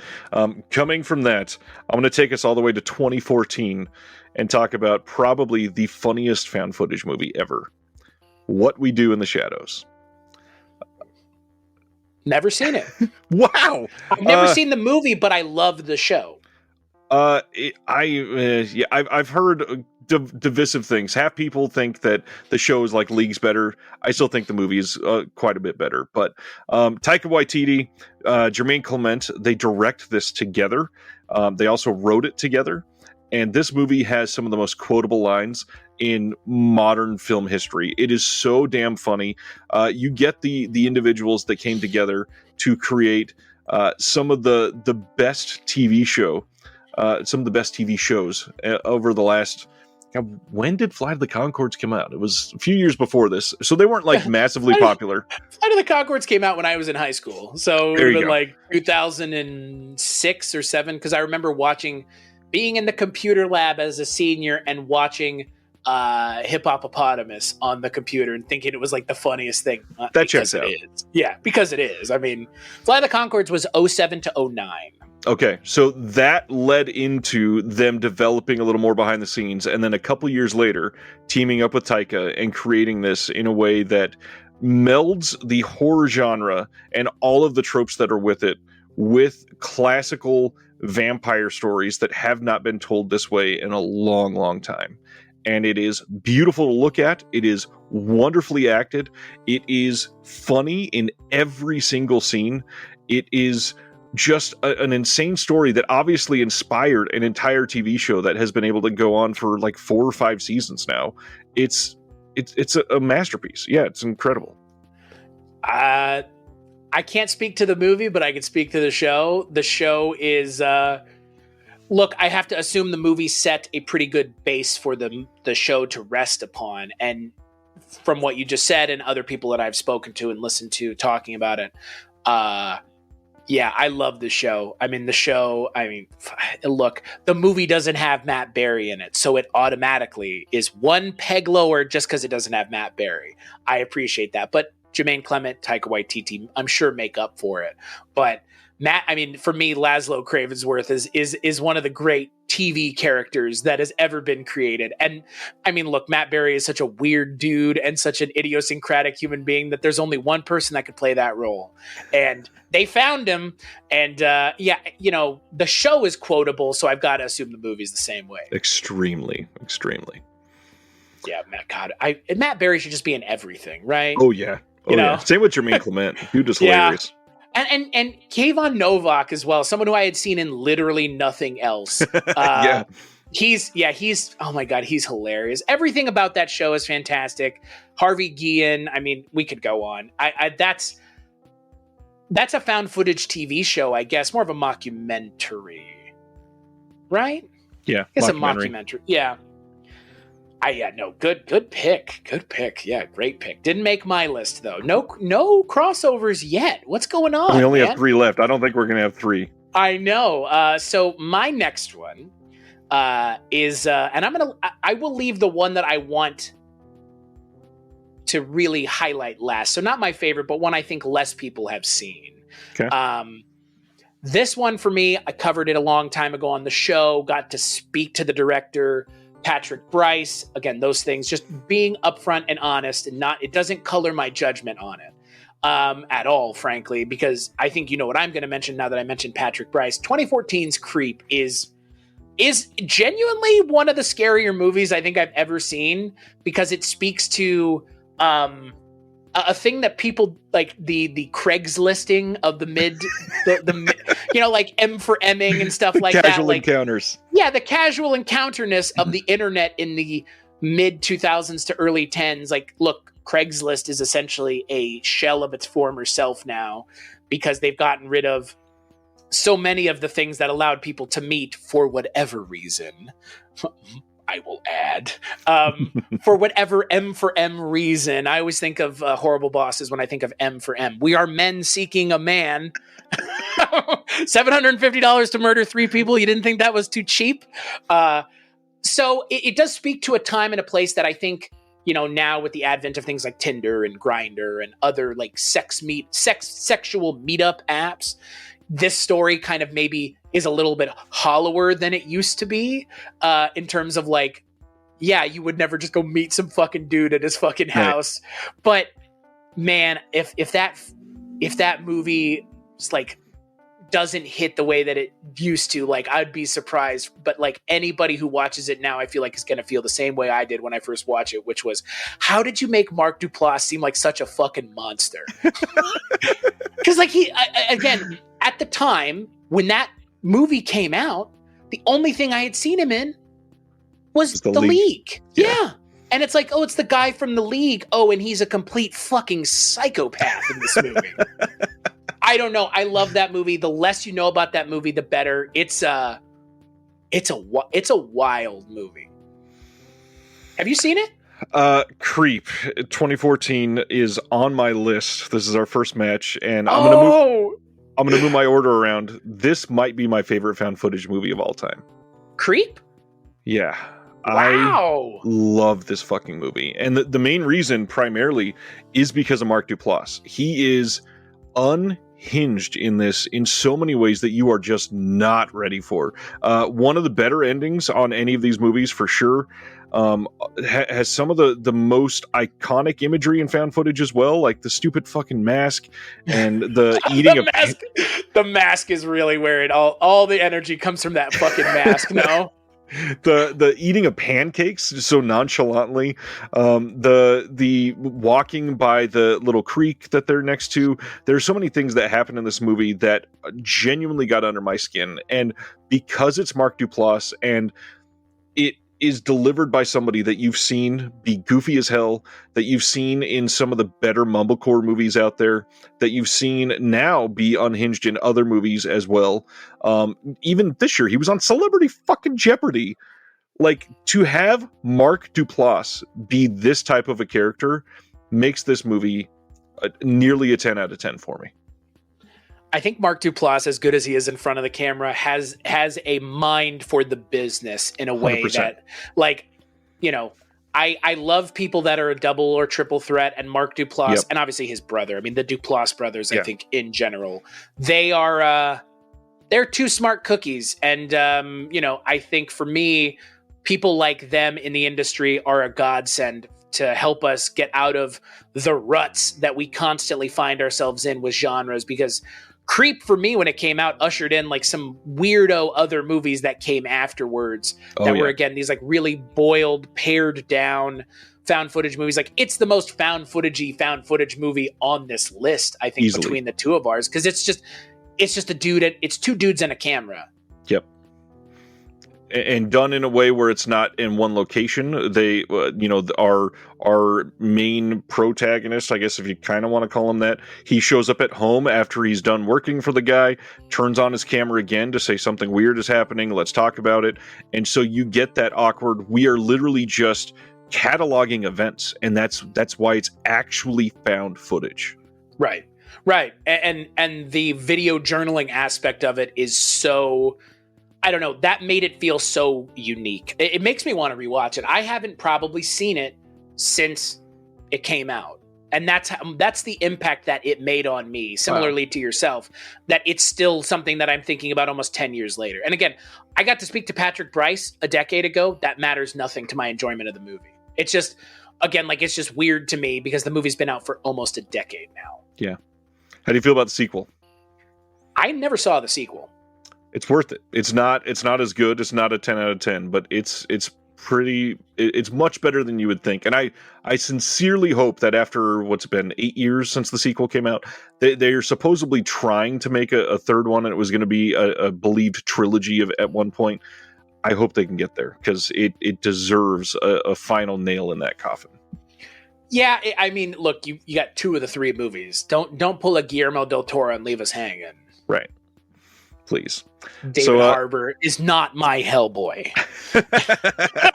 It still freaks me out to think about that there's no third Hellboy movie, because it's just part of Guillermo del Toro's ever-growing list of unrealized projects on Wikipedia.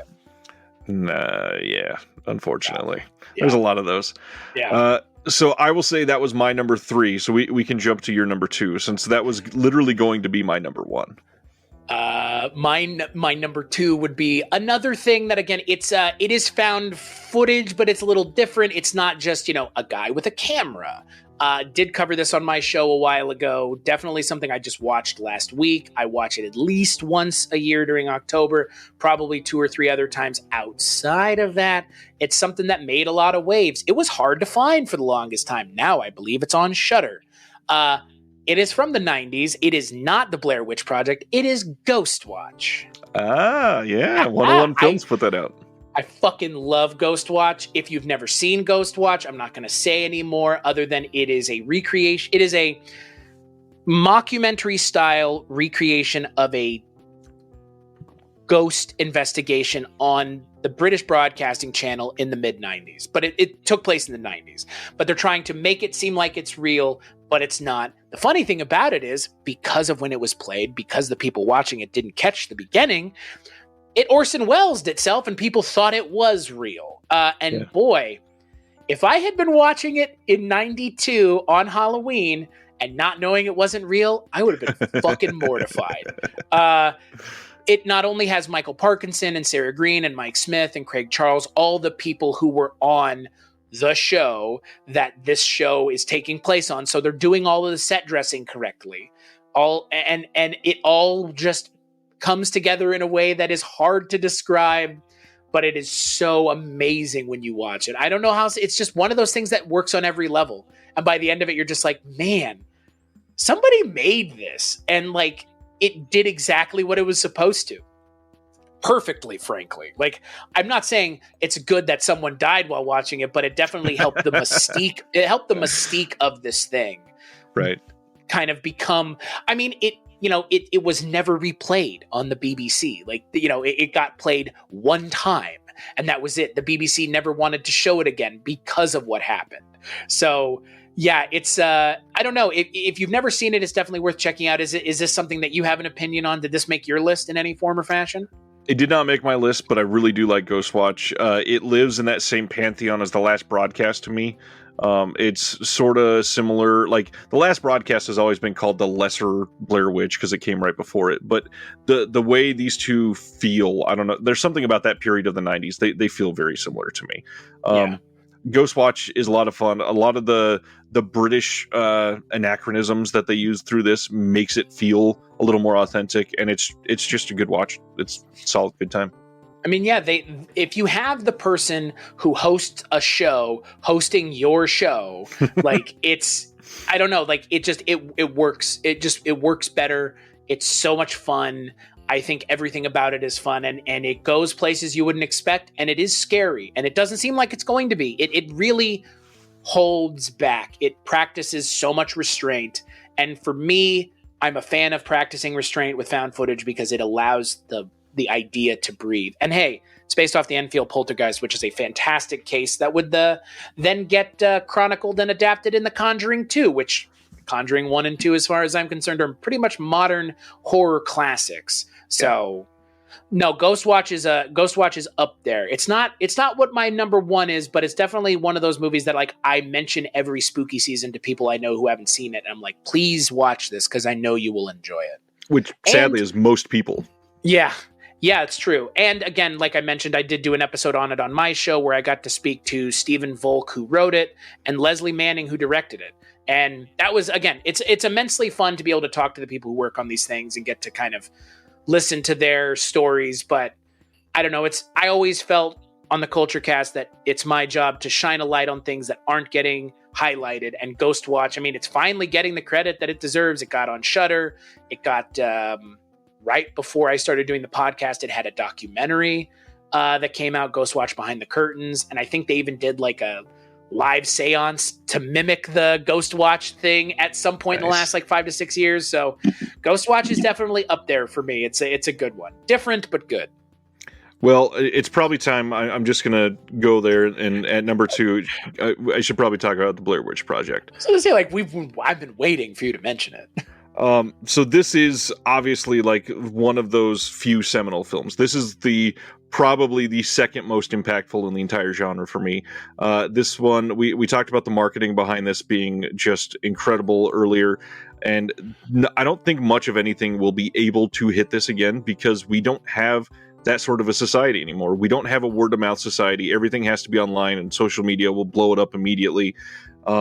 This took the country by storm, and that is a lot when you consider that this came out in what is arguably one of the 2 or 3 greatest film years ever.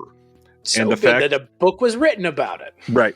The fact that it still has that legacy, and it's a horror movie that's found footage without an actual villain attached to it. There's nobody that you can market. There's no Blair Witch mask that you can buy for Halloween to keep it in the zeitgeist. That Todd McFarlane and McFarlane movie maniacs tried.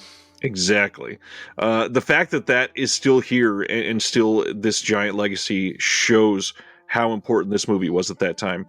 Really good scares, really cheaply made, and done in a way that feels great. But what's funny, if you take even 3 steps back from the movie, nothing happens.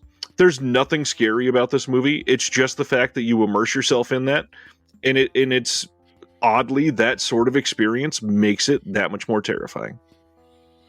I didn't put Blair Witch on my list because I figured one of us was going to have to. Yeah.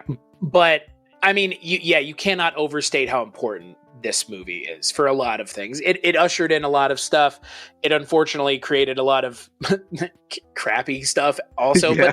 but the best things often do. I mean, Star Wars came out, and then look at all the stuff that came out after Star Wars. Marvel, look at all the things that came after Marvel. Like it is what it is when you're this successful, and especially when you're this successful organically, when you're doing something that people are not expecting could even be a thing. Blair Witch still works. Blair Witch is a very boring movie. You put it succinctly, like it's a boring movie. If you take a step back from what the movie is doing so successfully, it's boring. Nothing happens. Which is why, and I want to mention this because you opened this box, so I now am going to take the box and rip it apart.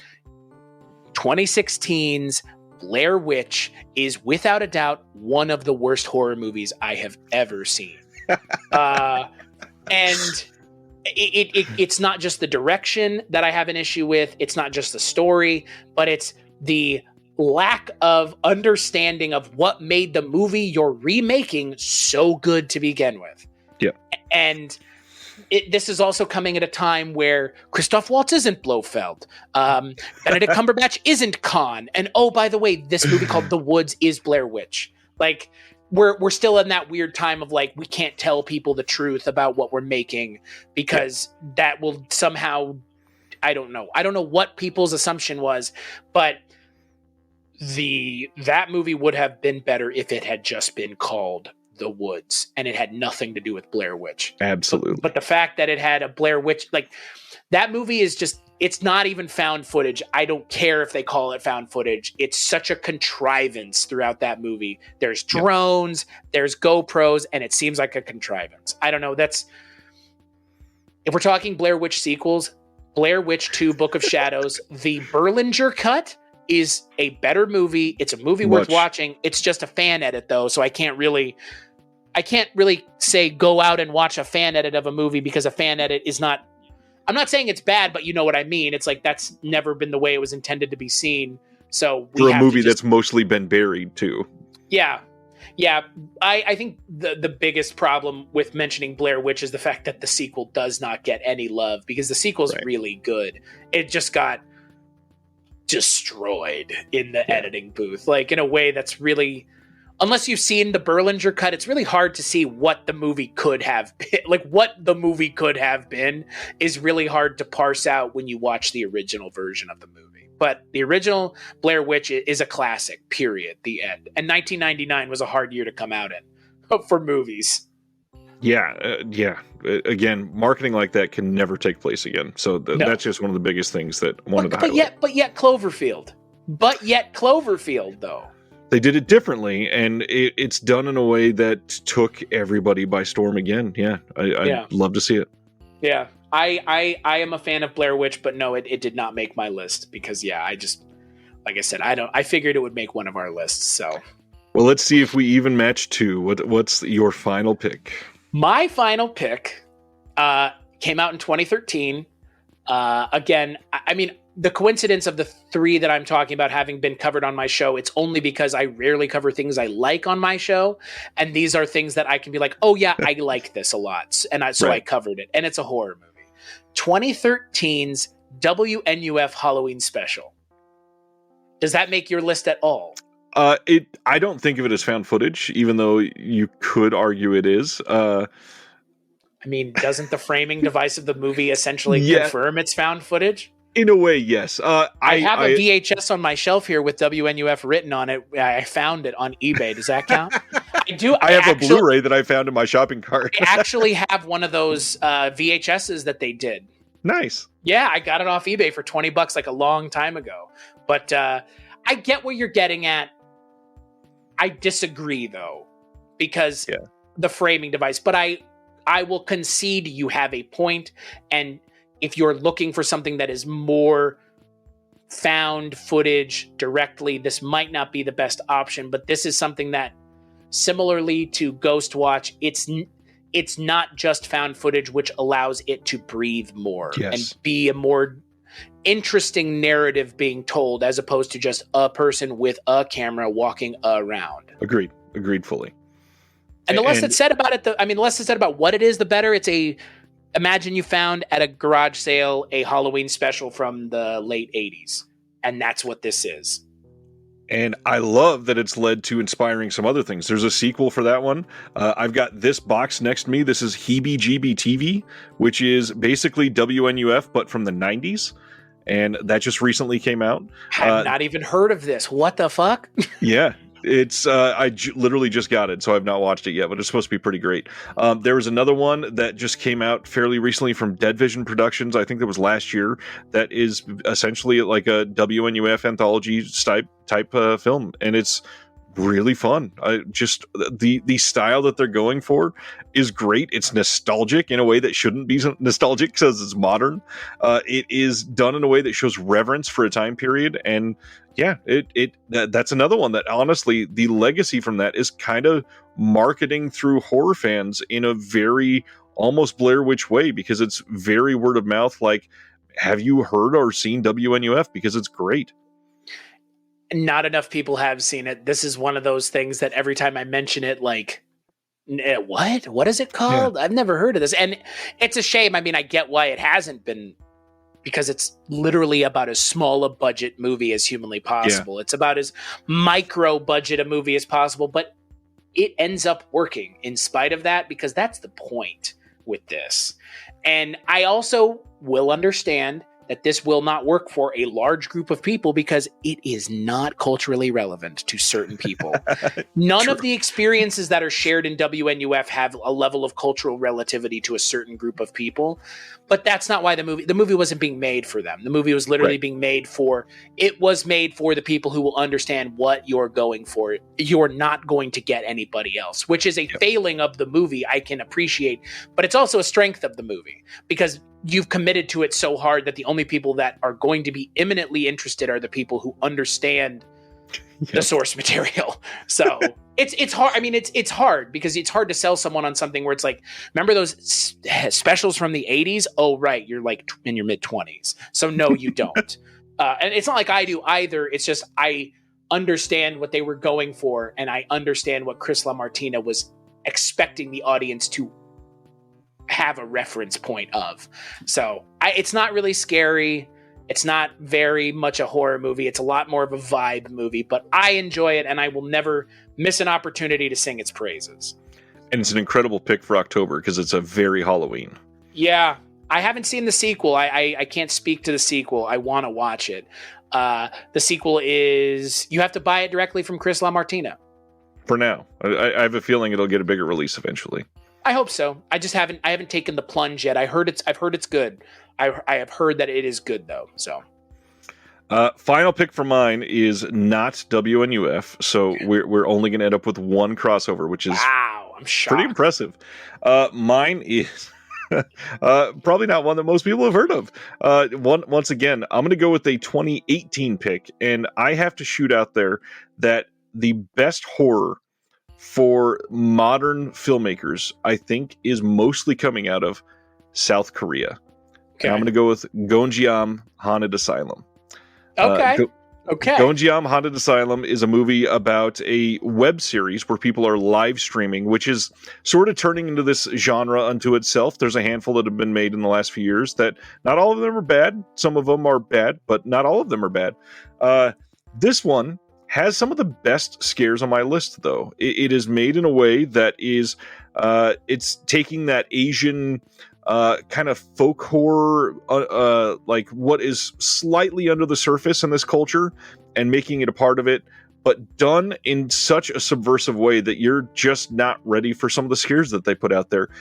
Pretty well acted, some not great CGI, but I think that overall, if you're going to try out something from a different country that is not just a Western film, this is a really great one to grab onto for found footage, and it's done really well for when it came out.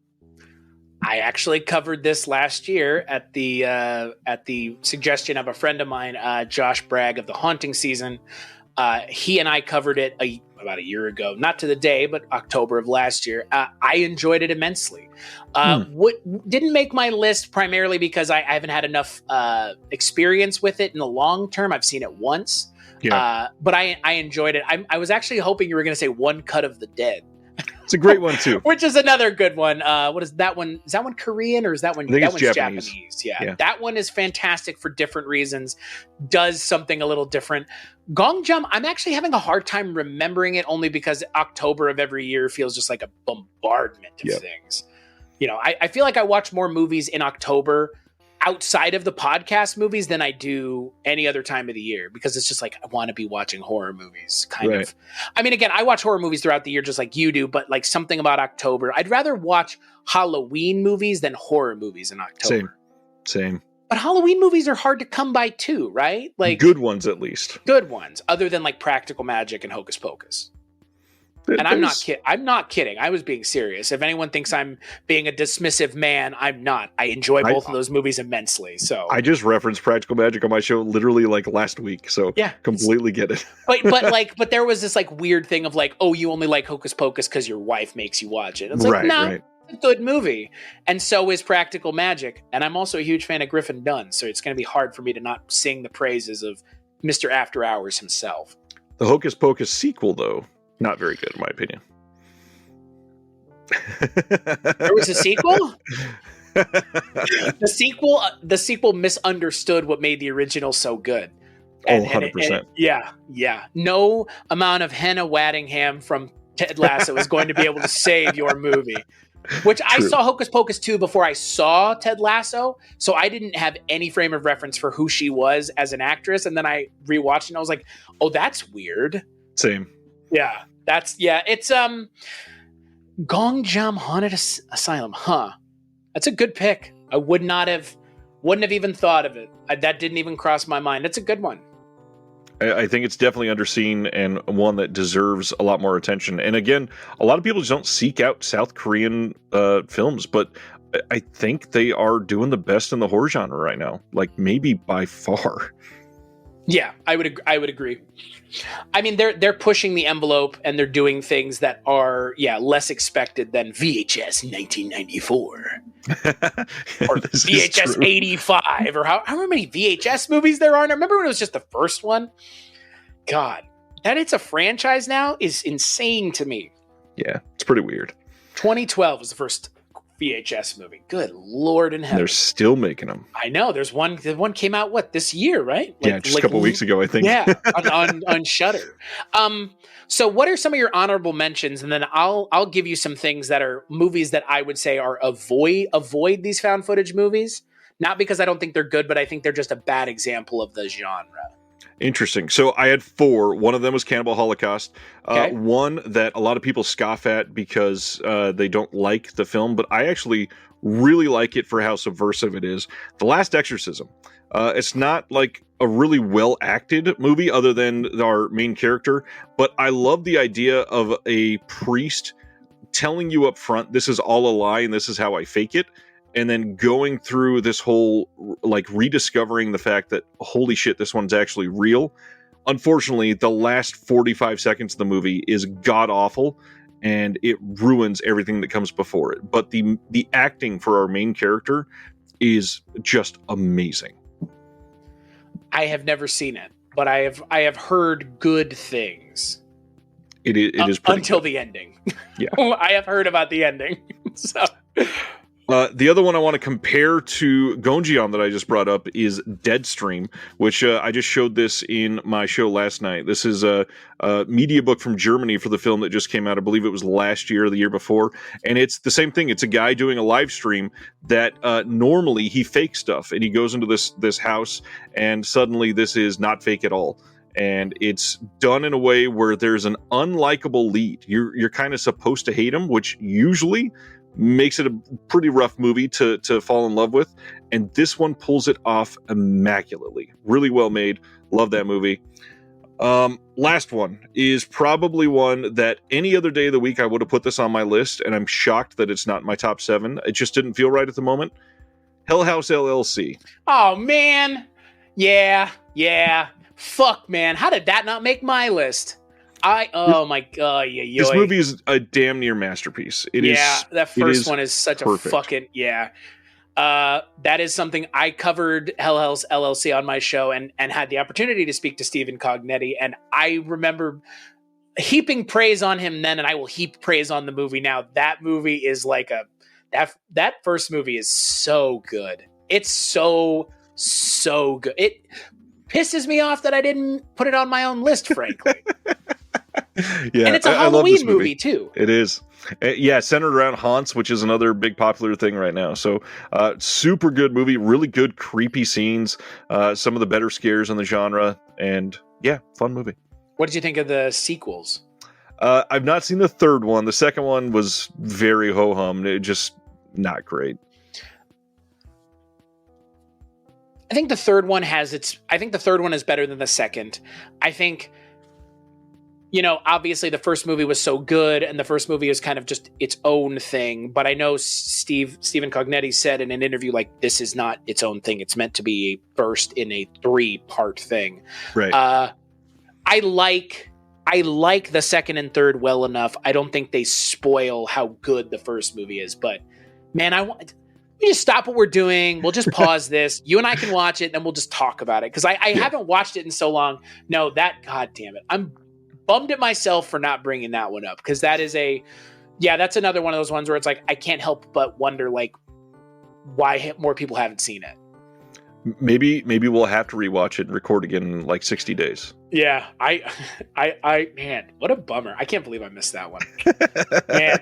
Yeah, like I don't know, like that was what, 2014, 2015? Somewhere around there, which a lot of my picks are right around that time.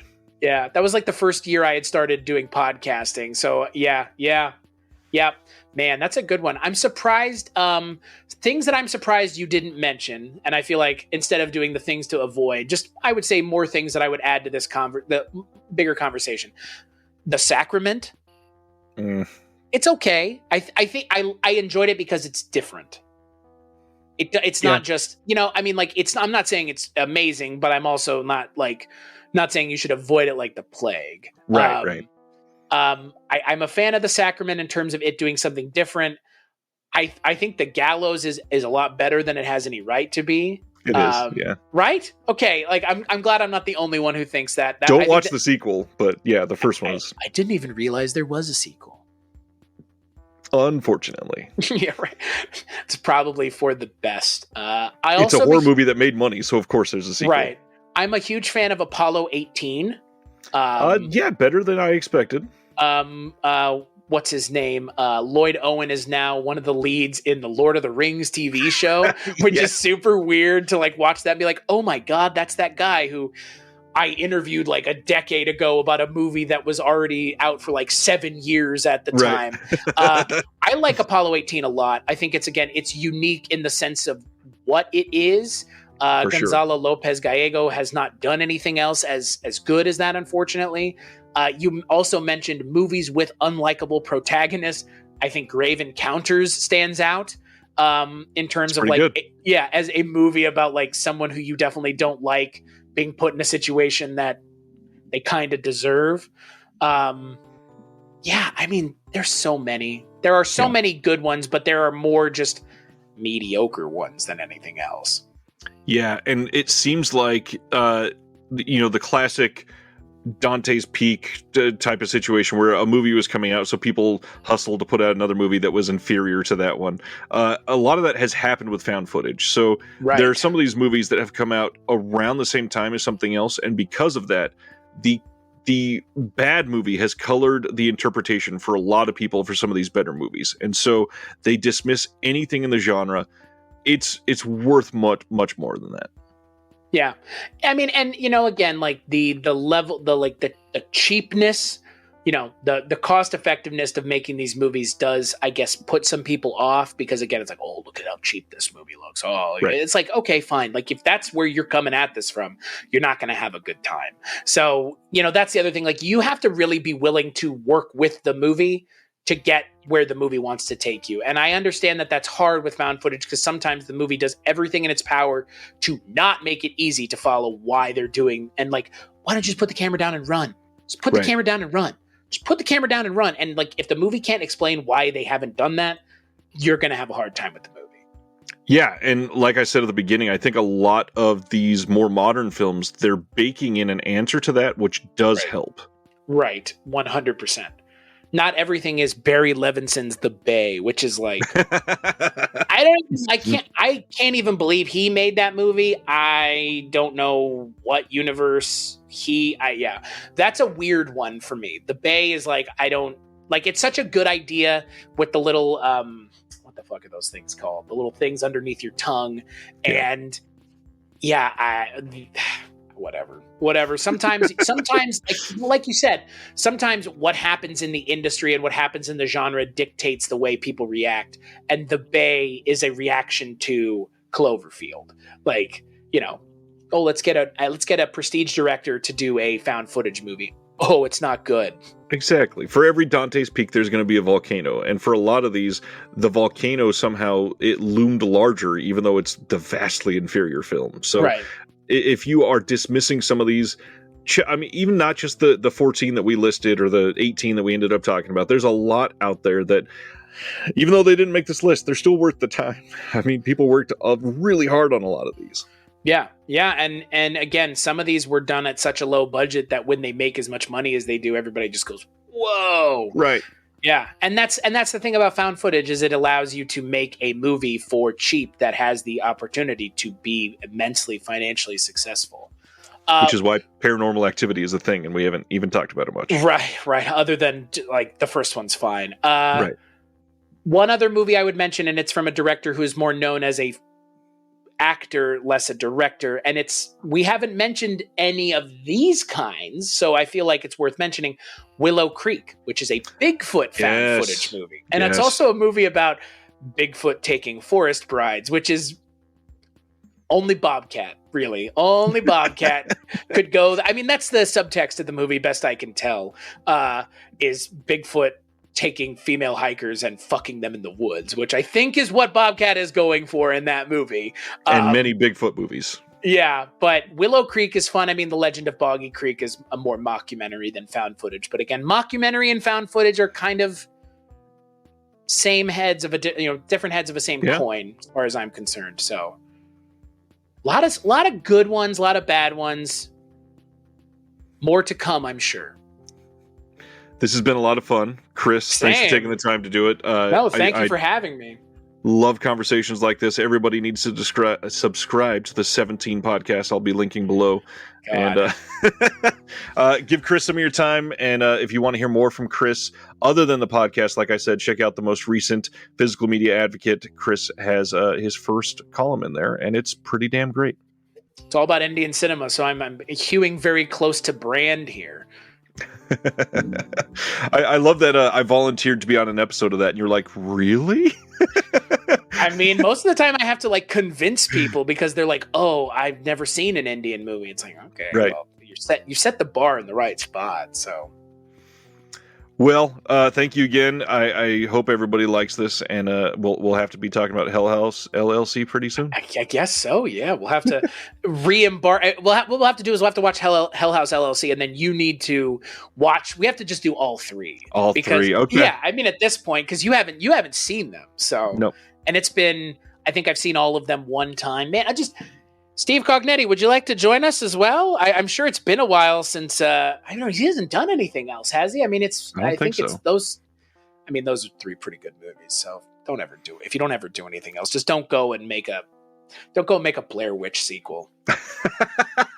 On that note, thanks for watching. We'll see you all next time. Have a good one.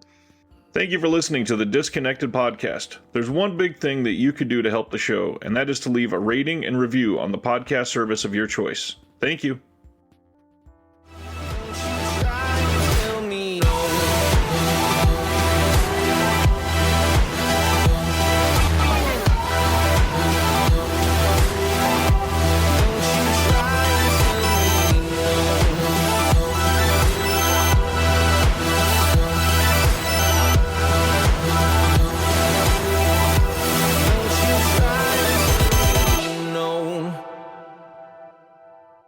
I am Adam Lundy, co-host of They Live by Film, a podcast dedicated to bringing you film discussion and interviews from around the world. Every week, my co-hosts Chris Haskell, Zach Bryant and I discuss a wide range of films, from monumental classics like Vertigo and The Rules of the Game, to the craziest, schlockiest movies ever made like Deathbed and everything in between. We are also lucky enough to have sat down with some of the biggest players in the boutique Blu-ray and film restoration game. If this is your thing, then come hang out with us every Thursday at 7 PM Eastern, wherever you normally stream your podcasts, and now as part of the Someone's Favorite Productions podcast network.